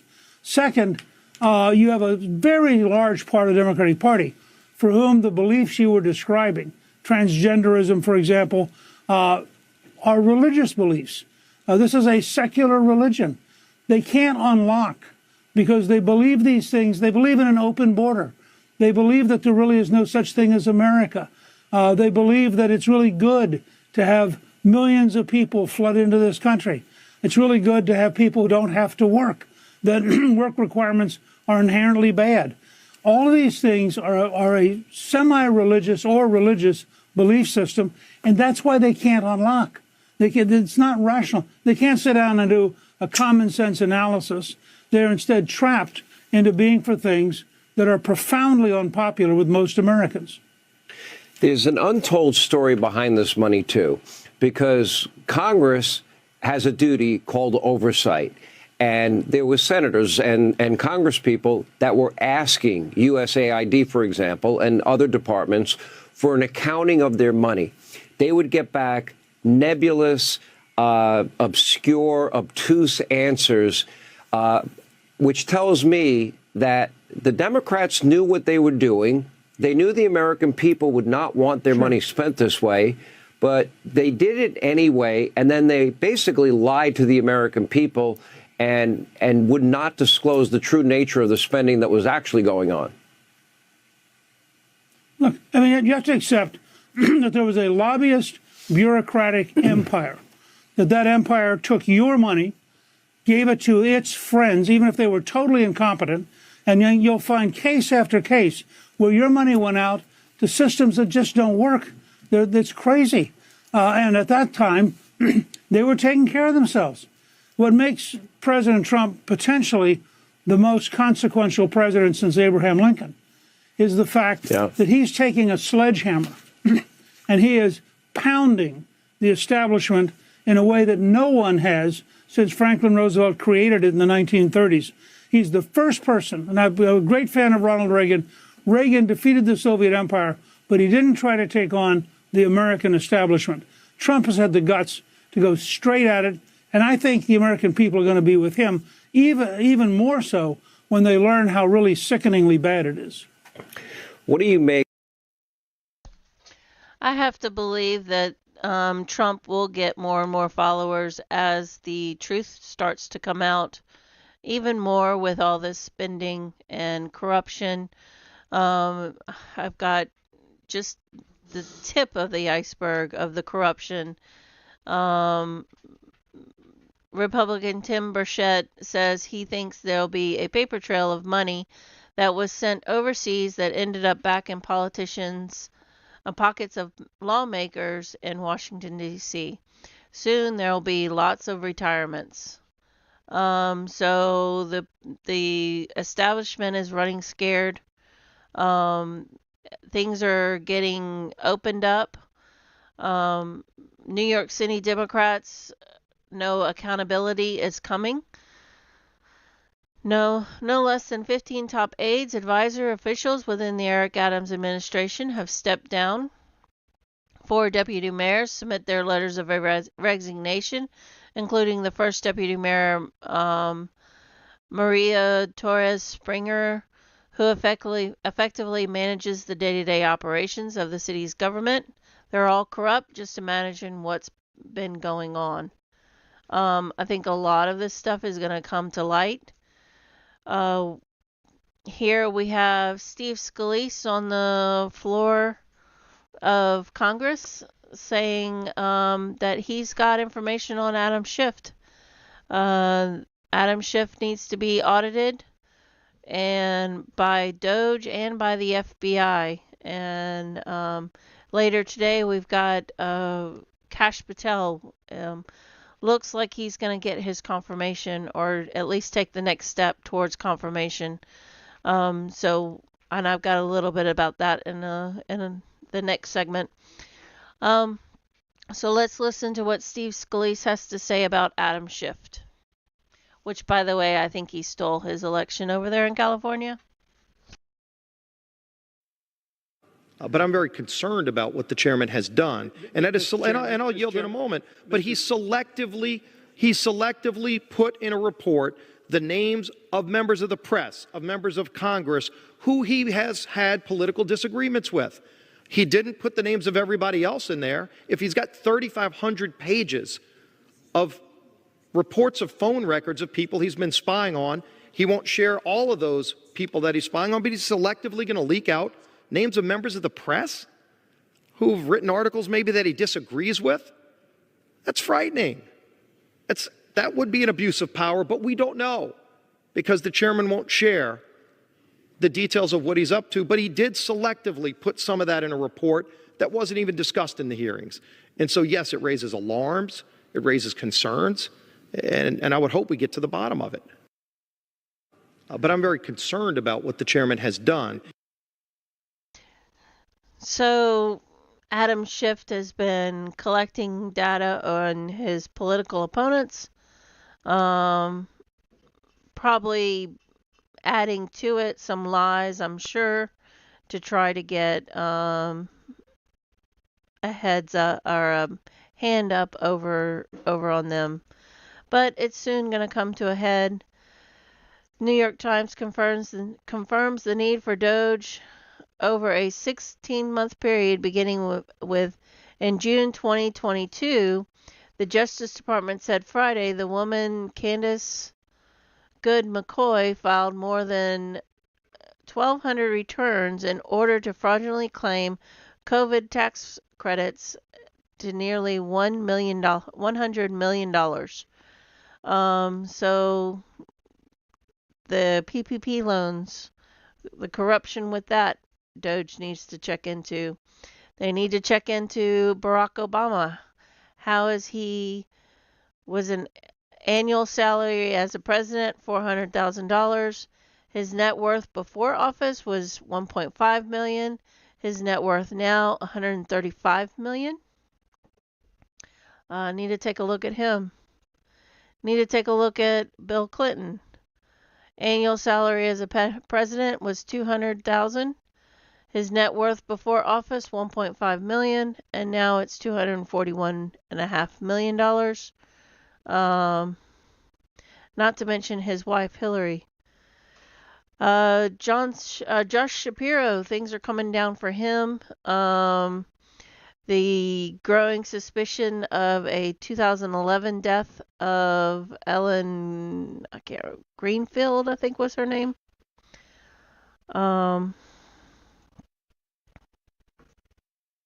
Greenberg.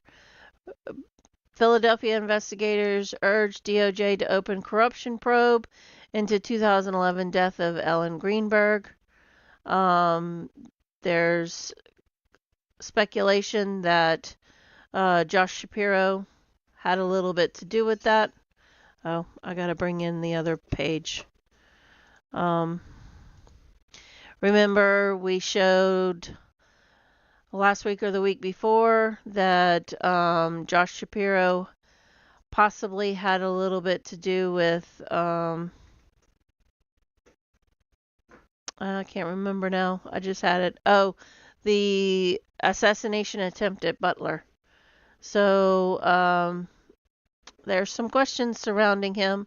I'm sure Pam Bondi is probably on the task force now, trying to get to the bottom of what's happening and what's surrounding Josh Shapiro. Let me bring this back in. So Data Republican, remember we were introduced to her not too long ago. So here's the money that we talked about, those 8 NGOs that have been getting money and funneling money to International Republican Institute and the Democrat Institute. I remember I said Tom Cotton was one, Lindsey Graham, and all those. So the corruption is coming out. Head of Social Security abruptly resigns after clash with Elon Musk over Doge access to sensitive data. The acting commissioner of the Social Security Administration has quit after disagreements with Elon over the first buddy and Doge attempting to access government records. Michelle King, a career bureaucrat who has worked for the SSA since 1994, until being named to top posts this year, apparently clashed with Musk over his attempts to access sensitive government records. I know that Doge wanted access to SSA's sensitive files the same way they're trying to do to Labor and Treasury, and the acting commissioner wouldn't have it, and she's replaced. So she's no longer with a job. Elon's getting in there and finding that we are actually paying for 60 million people over our census reports. So that census report again covers babies, children, and illegals that are in those Democrat areas because they wanted to bloat the number of citizens to be able to rig their elections. So, and all that's reported in that 334 million citizens of the U.S., and we have 394 people that we're paying SSI to, or Social Security to. So he's doing what Trump has told him to do. Drowning in debt as Dems fight spending cuts. The first 4 months of the fiscal year were $832 billion in debt. That's 15% higher than last year, but remember, the Democrats had a spending spree right before Trump took office and sent a ton of money out. Let's go ahead while we're talking about the debt. Let me see if I can pull up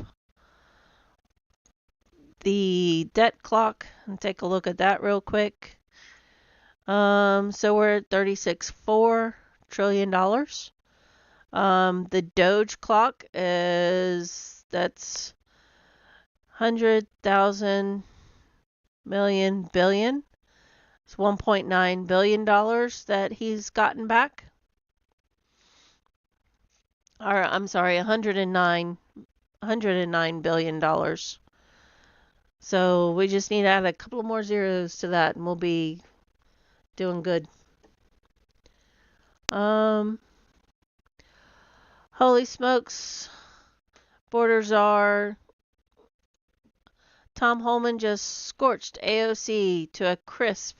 Love this so much. She's the dumbest congresswoman ever elected. She proves every day. So let's listen to Tom Holman scorch AOC. First of all, I think she's, I won't go after her on Tom, national please TV do. Please do. Say what's on your mind. It's a holiday. Look, she's the dumbest congresswoman ever elected to Congress, and she proves that every day. And look, bottom line is, I can't believe any member of Congress, Republican, Democrat, Independent, would want to educate criminal illegal aliens who are in the country illegally, been convicted of a violent crime, and have been ordered removed by an immigration judge after due process at great taxpayer expense. You got a congressman or congresswoman that does not want ICE to do the job that Congress has mandated them to do and funds them to do. First of all, I think she's, So she's trying to stop ICE from coming into New York and doing their job. Just like what Zuckerberg is doing, trying to stop ICE from getting the illegals out. So Brian alluded to the speech that J.D. Vance told over there. I believe it was, I can't remember what it was now. But J.D. Vance told the Europeans, the silent majority, that the elite has failed. And when they fail, they censor. And this is a commentary of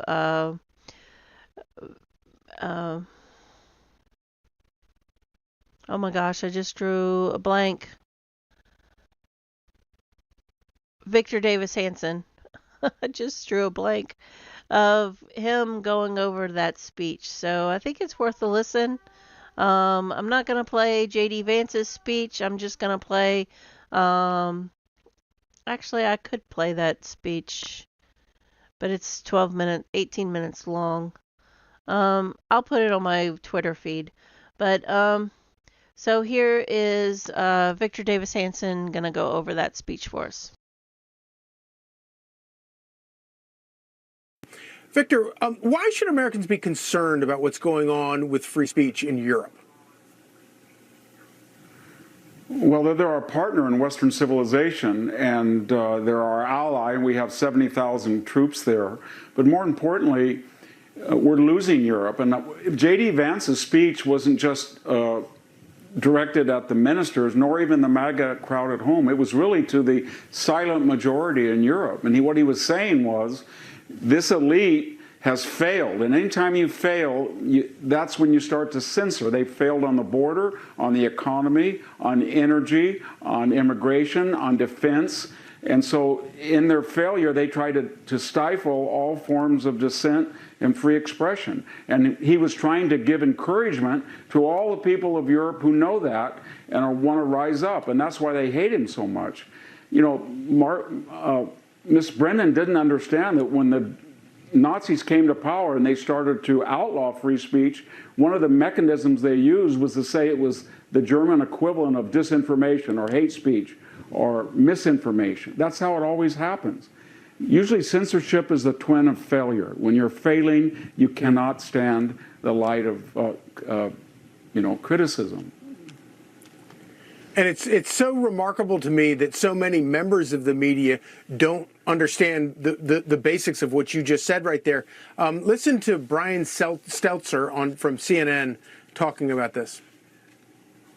It's not really about free speech. It's about speech that is favored versus disfavored. And in the case of the president now, it's a kind of like old speak versus new speak, to borrow a phrase from George Orwell's 1984. He wants to do away with old speak. He's trying to erase certain language, and he's trying to promote and favor other language. Do you think he actually read 1984?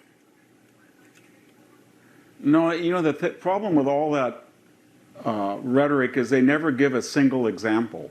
Why don't they just tell us this is exactly what Donald Trump did? He used the government to do what? Case, point, time, location. They never do. It's just all blowhard megaphone. And they can't. And they don't realize, again, that Joe Biden did more to harm free speech than almost anybody. And he did it because he had a failed agenda and people were speaking out against it. And that's why the FBI began to partner with Facebook. That's why 51 intelligence authorities started to lie on national TV to suppress dissent about the authenticity of the laptop. That was the whole point about the Russian collusion hoax. They wanted to suppress free speech because their agenda was failing. And that's what's happening in Europe, and they know that there's a populist, nationalist blowback coming. And J.D. Vance wants to assure people that we are the friend of the real Europe, not the pseudo-Europe, not the pseudo-elite that's hijacked the continent the last 20 years. Yeah, the deep state has taken over all major globals, countries, and you know, we don't support that. We're trying to get rid of it ourselves. So here's Donald Trump. We need to know once and for all who's stealing from us. Trump orders audits of all members of Congress. So, members of Congress, y'all are on standby. Keep your documents, because Doge is coming for you. And so, with everything happening, the DC housing price collapse is imminent as record number of luxury homes are put up on the market after Trump puts his foot on the neck of corruption as Doge makes the jump into hyperspace. So let's take a listen to this. A 400+% increase in Swiss bank account offshore banking searches geolocated out of D.C., Maryland, Virginia elite areas. Also a 400+%, interestingly enough. And that was, I checked yesterday, it's still going up. In criminal defense attorneys in those areas. And then now this broke on Friday. It's now hitting the news today. Here's my post on X Friday night. The D.C. housing market has been flooded with new listings in the past 2 weeks. The rats are on the run. The lack of U.S. aid money is collapsing the D.C. area real estate market. The politicians who were stealing taxpayer money through U.S. aid to fund their lavish lifestyles are now running for the exits. Here's the article out of Zero Hedge. Washington recession begins. This is today. D.C. active home listings soar. Jobless claims spike as Doge drains the swamp. Here's some of the listings from Friday. They're much worse now. The permanent bureaucracy is moving out for good. The wealthiest crap is happening the wildest crap is happening near Washington, D.C., here in Arlington, Virginia. Everything is being put on the market. They steal our money, drive up real estate prices, screw the average family. This is a good thing happening. Nice breakdowns of all that. But I got some exciting announcements. It's in. So they're all running for the hills. They can't hide too far because if they took money, Pam Bondi will go after them with the evidence that Doge is digging up. And then here is another report of the housing. Since Doge began discussing mass layoffs, the median home price in Washington, D.C. has fallen by around $139,000. In 30 days, nearly 4,000 homes have been listed for sale in and around Washington, D.C. In November 2024, the median house in Washington, D.C. was worth around $699,000, according to Redfin. Today, the median home is worth $560,000, marking around a 20% drop in around 3 months. There are almost 8,000 homes for sale in the Washington, D.C. metro area. Nearly half of these homes have been listed over the last 30 days. Just a reminder, the link to my newsletter on Substack is in my bio. We still don't know if TikTok is eventually going to be banned or not, so I hope to see you there. Since Doge... So, the housing is falling.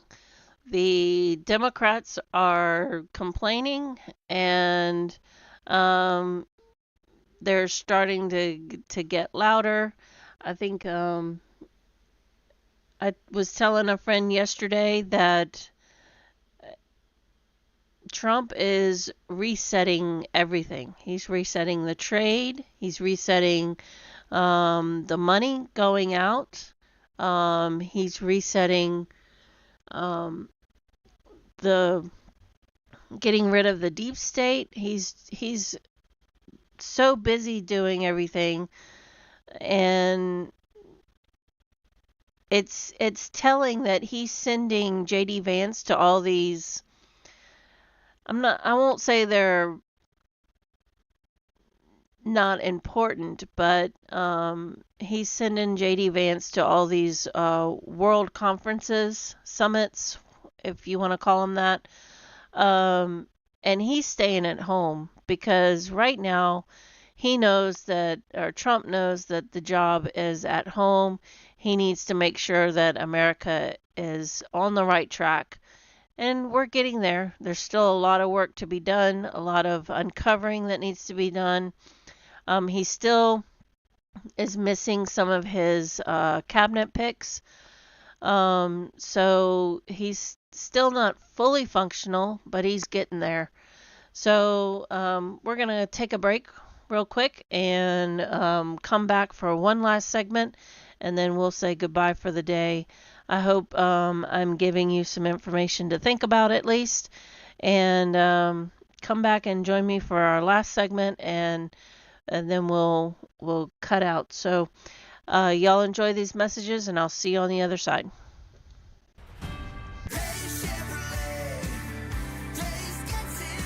Days Chevrolet Jasper is North Georgia's business elite commercial truck giant. Box trucks, landscape trucks, flatbed and heavy hauling trucks. When you've got a job to do, we've got the commercial truck for you. And get a federal tax credit up to 100% of the purchase price. Hundreds of commercial trucks are all right here at Days Chevrolet Jasper. Days Chevrolet.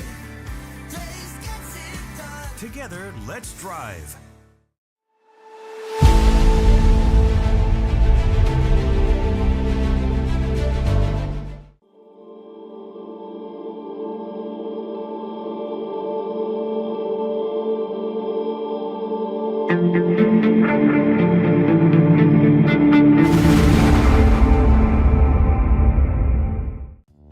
Body Shop in Ellijay. Family owned and operated since 1978. The latest in cutting-edge digital technology and state-of-the-art equipment allow our iCard Gold Class certified technicians to restore your vehicle. Our second-to-none customer service will work directly with your insurance company. Major accident or minor fender bender, we take the dents out of accidents. Larry's Body Shop, North Georgia's #1 body shop. Visit us at collisiondecision.com. Why give your money to liberal media companies? Put your marketing needs in the hands of a conservative marketing professional and start getting results today. FYN Media Group, one of the top digital marketing agencies in Georgia, specializes in website design and hosting, social media promotion and management, and so much more. Visit FYNmediagroup.com or call 706-889-3564 for a free consultation. Ladies, when you wear elegant jewelry, you become a force to be reckoned with. You shine brighter than the stars in the sky, and your inner beauty radiates like the sun. So embrace the magic, embrace the elegance, and let your jewelry be a reflection of your true, authentic self. My friends over at North Georgia Diamond know what a woman wants. Go see them for the perfect gift. And remember, when it comes to elegance, there's no such thing as too much. Come see us at North Georgia Diamond. We're igniting passion one sparkle at a time.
In 1981, Reed Nicholson began selling tires out of an old barn in Mineral Bluff. Little did he know that he had just laid the groundwork for the most trusted names in automotive services in the Blue Ridge area. In 1997, Nicholson Tire Center became what it is today, holding the same values of faith, family, and great customer service. 2 locations to serve you, and the Blue Ridge location is currently expanding to offer fast service and the largest U-Haul provider in Georgia. Nicholson Tire Center, Blue Ridge, and Mineral Bluff.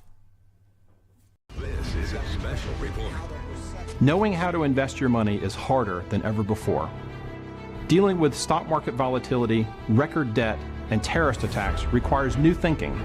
At U.S. Asset Management, we can help you see the world more clearly so that you can move beyond the chaos and invest with confidence. Call us, visit us online, or drop by our office. U.S. Asset Management, helping you make better decisions with your money. Mesquite Grill, now offering online ordering for your convenience. Check out our new website at mesquitegrillbr.com. That's mesquitegrillbr.com. The great food and service you have come to expect, ready for you when you arrive. Open 7 days a week with a fully stocked bar and friendly service. Bring your furry friends with you and dine on our pet-friendly patio. Also, check out our catering options and let us prepare delicious food for your next event.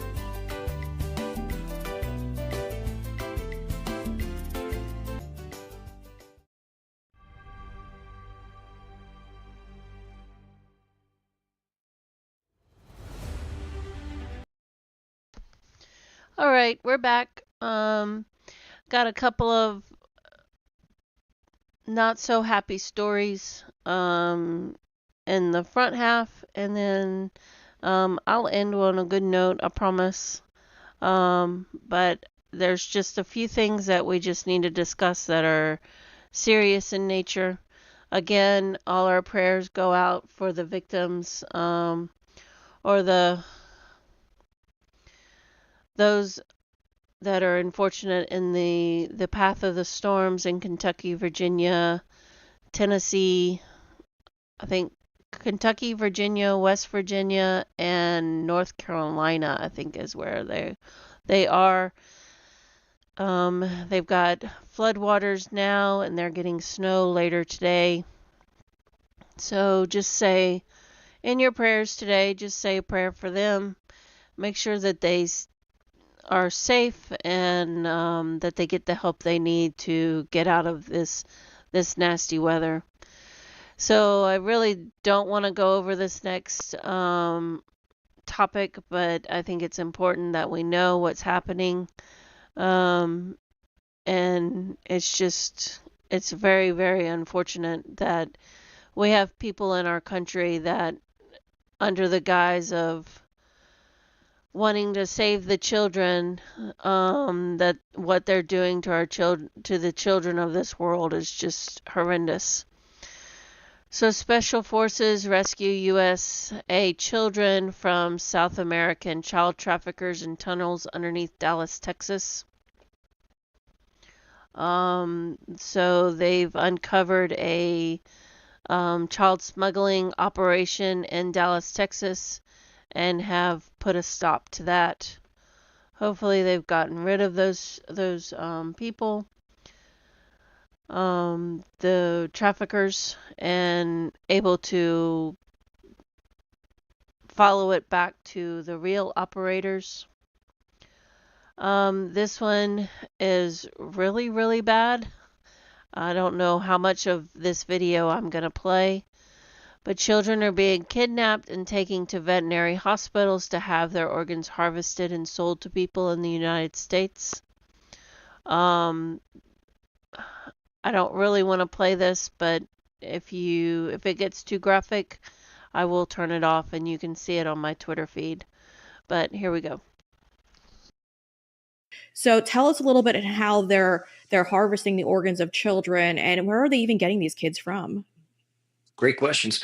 So Ellie and I had interviewed he's actually there for arms trafficking, but his family is heavily involved in organ harvesting in Mexico. And he explained that the victims, they'll receive an order, and then they'll look for a victim of a similar demographic. If it's a child, they'll typically use other children to lure that child away from their family or away from others at school, and they'll ultimately kidnap them. The organs are being harvested in veterinary clinics throughout a rural town in the state of Quintana Roo in Mexico. And he explained that once the victim is brought in, it's actually a surgeon that is used, a Mexican surgeon that's used to extract the organs at this veterinary clinic. And I said, well, what would you do with those that have had their organs harvested and they're no longer alive? And he explained that they used to use acid in barrels, but today they discard the remains in barrels where they fill it with used car oil and fuel, and he said that it burns so hot that it disintegrates any remains of the victim. And I asked, well, how many of these victims have you seen, placed in these barrels? And he said, too many to count. So, and he's 25 years old. So this is the lifestyle that he's been raised in. It's important to note all of our research has indicated organ trafficking in Mexico, Central America, and South America. We have not come across any cases in the United States. However, the buyers are commonly United States citizens, according to this trafficker. Changes are coming to this. So there you have it. I hope that we're able to put a stop to that. So not only do we have that going on, we have the globalists are trying to play chess against Trump and trying to engineer World War III. What they're doing is they're using Ukraine and sending money and troops into Ukraine. Brian touched on it a little bit yesterday. I just want to let you know that it's still ongoing. They're not stopping. They're doing all that they can. Let's take a listen to what Alex has to say.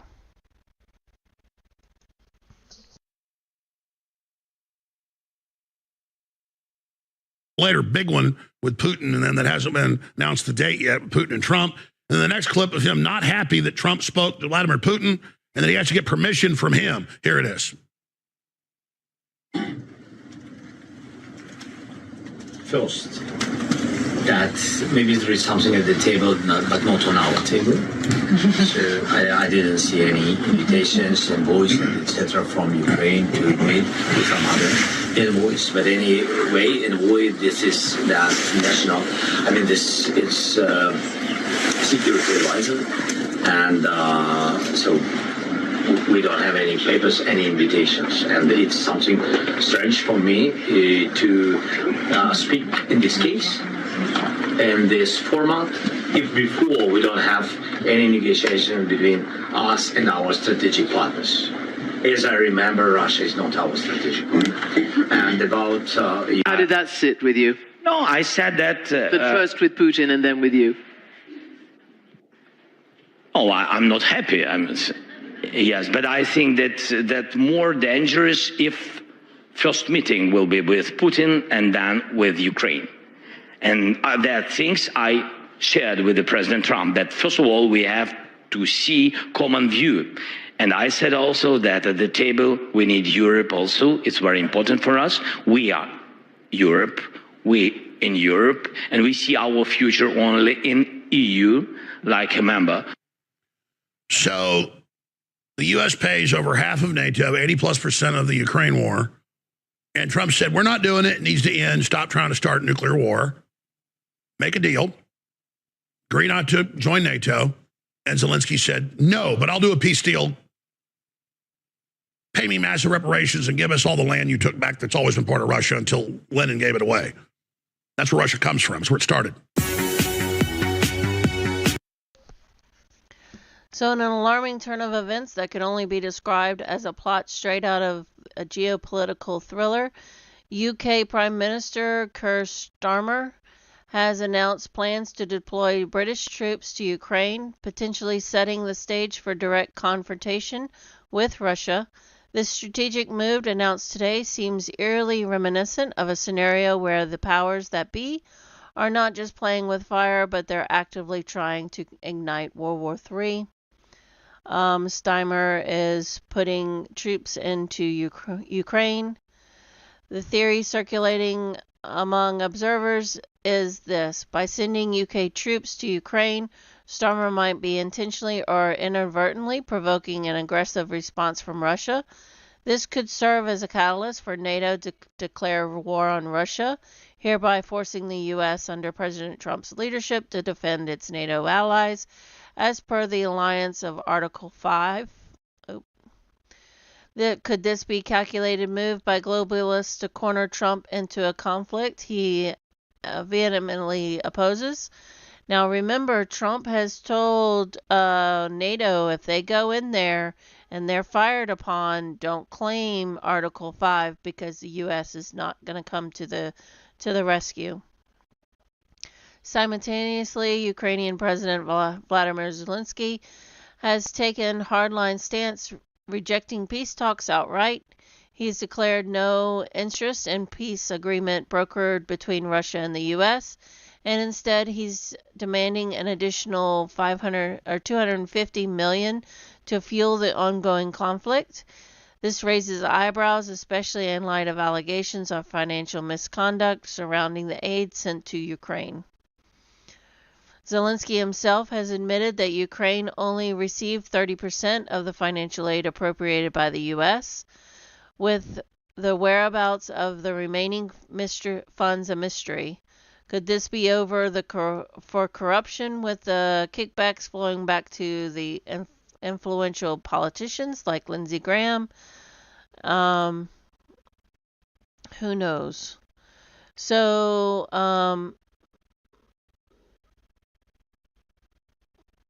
in a shocking twist, Trump has hinted that the possibility of the U.S. withdrawing from NATO, which I believe that's my next slide. This would be a seismic shift in global alliances, potentially destabilizing the established order, but also freeing the U.S. from what some see as an outdated and manipulated alliance system.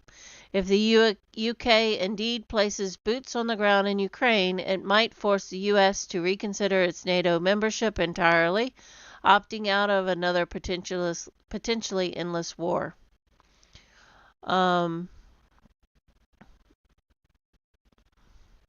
The narrative doesn't end there.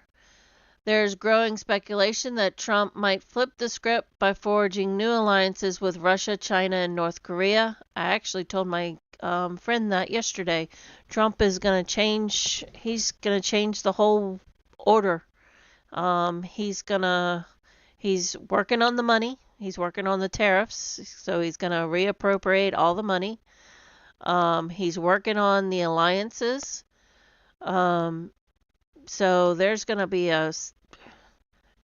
like this article says, there's going to be a seismic shift in everything. The world that we knew it in 2024 is going to be completely flipped in 2025. Such a move not only would dismantle the current globalist agenda, but it could redefine international relationships in ways we're yet to fathom. This new bloc could challenge the domestic dominance of Western-led global policies, focusing instead on a new balance of power where these nations cooperate in terms more aligned with sovereign interests other than globalist ones. Remember, Trump is going to meet with Russia, China, and North Korea to reduce the funding that they spend on military by 50%. Remember that was happening last week. He was planning on doing that. So watch out for something happening soon. So as we stand on the brink, it's clear that the geopolitical chessboard is being reset. The deployment of UK troops in Ukraine might be the spark to ignite a larger conflict, or it could be the catalyst for a dramatic realignment of global forces. I think it's going to be the realignment because Putin doesn't want the war. Trump doesn't want the war. I doubt Xi wants the war. So I think it's going to be the realignment of global forces. With Trump's readiness to challenge the status quo, we might witness not only a change in policy, but a complete overhaul of the international stage. The question remains, are we at the dawn of a new world order or the precipice of a catastrophic war? Only time will tell, but one thing is sure. The pieces are moving and the game is far from over. So there you go. I totally believe that Trump is playing chess and they're just trying to play checkers. I don't think he's going to get us into another war. I don't think that I do believe that he's going to have our best interests at heart. I believe that he is working with Putin. He is working with Xi. to stop these endless wars, because they don't want it. They just want more money for their country, which, I know they're dictators, but what they do in their country is what they do in their country. It shouldn't have any merit on what happens over here. And I think they're okay with the U.S. doing the U.S. thing, and they continue to do their own thing and let bygones be bygones. At least I hope, and get rid of all this globalist warmongering nonsense that we've been living in. So here's Tucker. Tucker hints it's time for the United States to leave NATO. So let's listen to Tucker real quick.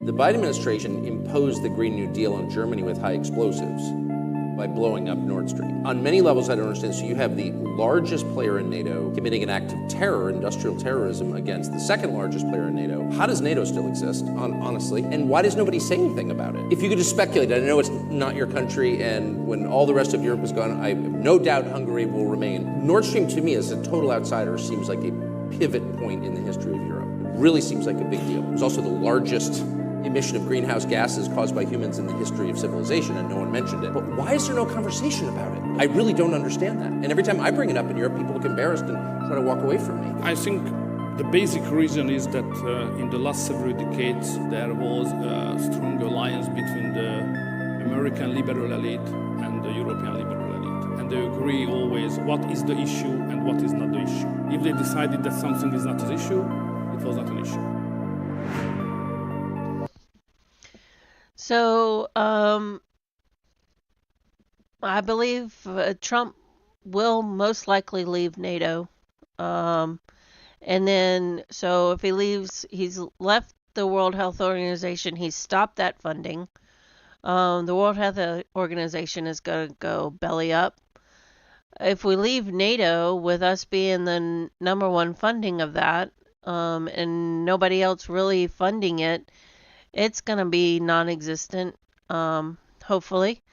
So Trump's got a lot of cards in his hand, and he's not finished dealing them. So a couple of weeks ago, I guess it was right when Trump got inaugurated, a couple of days afterwards, good old Sam Altman and whatever that other guy's name was. I'm sorry, I don't remember his name. I have no idea. That were in the Oval Office talking about AI and mRNA, being able to solve cancer with the mRNA vaccines. Well, Elon has one-upped Sam Altman. After rejecting Elon's $97.4 billion bid to buy out OpenAI, Sam said, "I wish he would just compete by building a better product." Well, Elon did just that and smashed out of the park with Grok 3, which wipes the floor across AI benchmarks.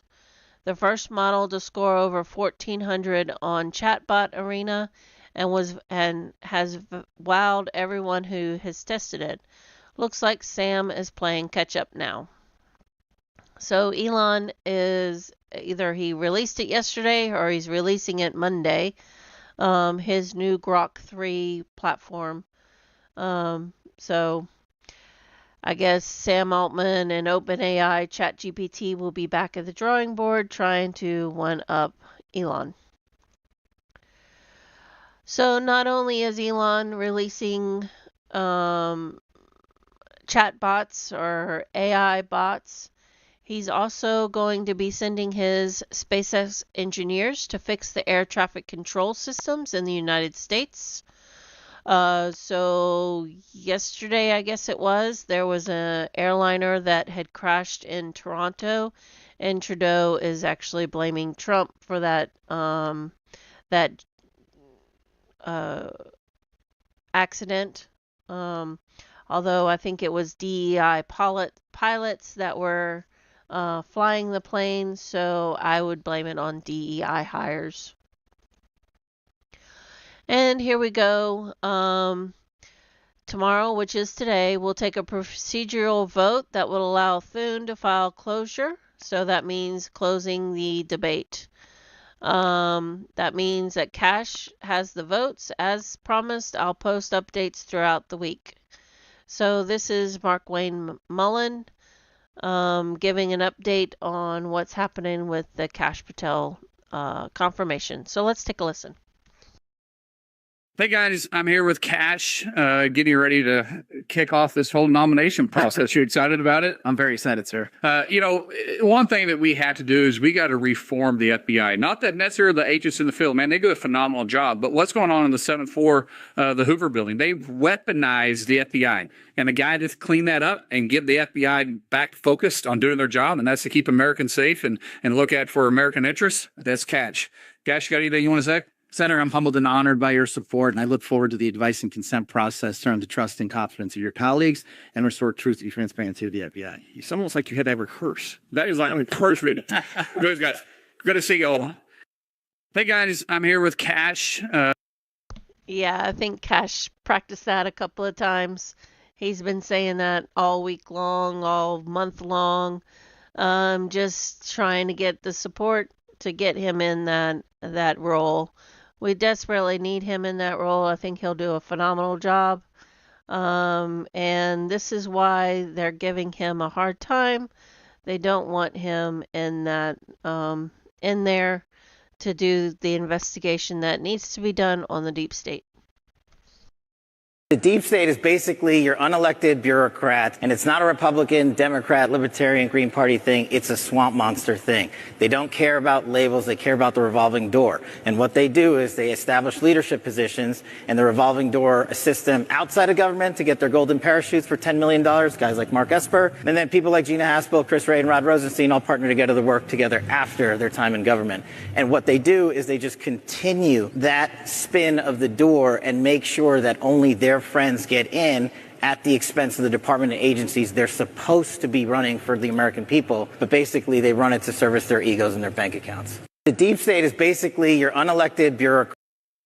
And that's the show in a that is the show in a nutshell, right? The bureaucrats go in there, do their thing, send the money out to the organizations that they're going to run later. And it's just a revolving door, deep state actors and bureaucrats working together to funnel the money from the American people back to their pockets. And hopefully we can stop that. And these last two videos are just fun videos, and we'll say goodbye for the day. And this is I thought this was kind of funny because Trump is trying to hold this eagle. And just watch. You gotta go faster. Yeah. Put your hand out of the glove. Okay. How's my hair? No good. No good. No good. Watch it.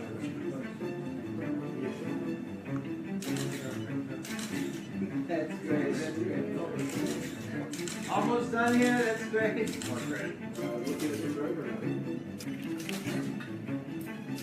You don't show the aspirin over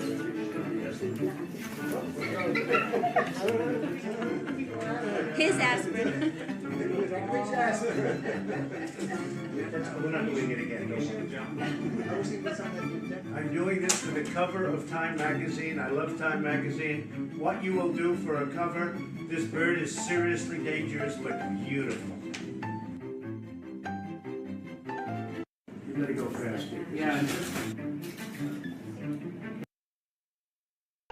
I think that's so funny. He's worried about his hair. Well, of course he's getting his picture made for the Time magazine. And then he goes to reach for some aspirin and the bird won't have it. You can tell he might be a little nervous there, but I'm sure that the pictures are going to be phenomenal, but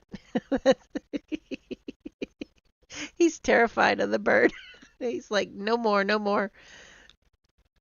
That's funny. Okay, so I'm gonna play this music video again. I just think it's perfect to end the day. Um, they're over their target.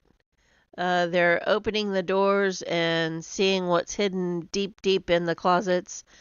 Um, and we just sit back and watch and have the popcorn ready because they're just getting started. Pam Bondi has been awfully quiet.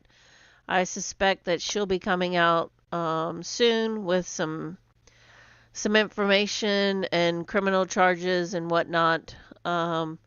She's one that I have on my Twitter feed, but I haven't seen anything from her. Hopefully, we'll have some, because she was just confirmed late last week or late last week, right? So she should be having some indictments here soon, hopefully. But anyway, y'all have a wonderful day. I do hope that you're able to stay warm or dry wherever you are in the country. And Brian will be back tomorrow morning, 8 a.m., to give you a rundown of what the Mockingbird media is talking about. Like I said in the beginning of the show, that's not anything that I could tolerate. It's bad enough reading through X and seeing the information that I see, much less following deep state media. I can't do it. So kudos to him for doing it, but you'll get the rundown tomorrow, I'm sure, as to what they've been talking about over the course of the past few days. So y'all enjoy your day, enjoy the song, and we'll see you tomorrow morning, 8 a.m.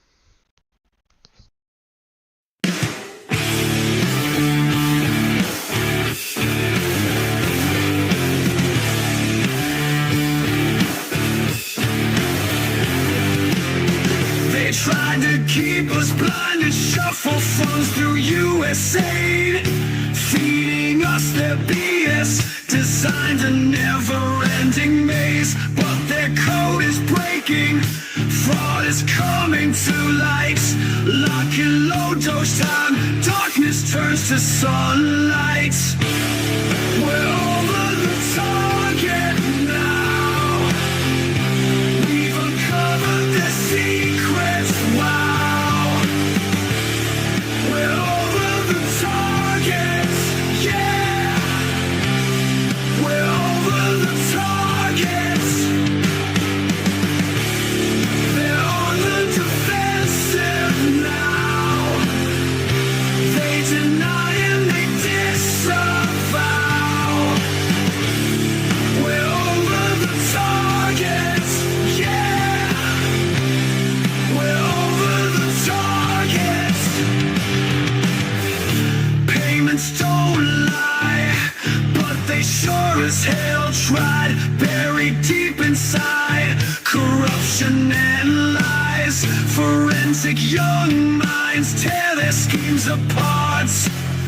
Coming together now, money laundering off the charts.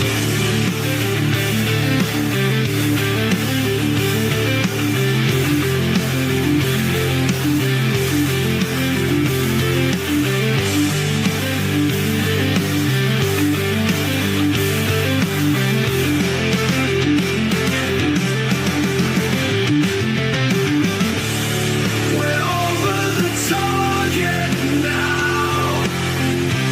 We've uncovered their secrets, wow. We're over the target, yeah. We're over the target. They're lying, projecting now. They yell and they have a cow. We're over the target, yeah. We're over the target. Block their access and let them all go. Sell off their mansions, cars, boats, and ditching, digging real deep. Lock 'em up, big time, throw away the key.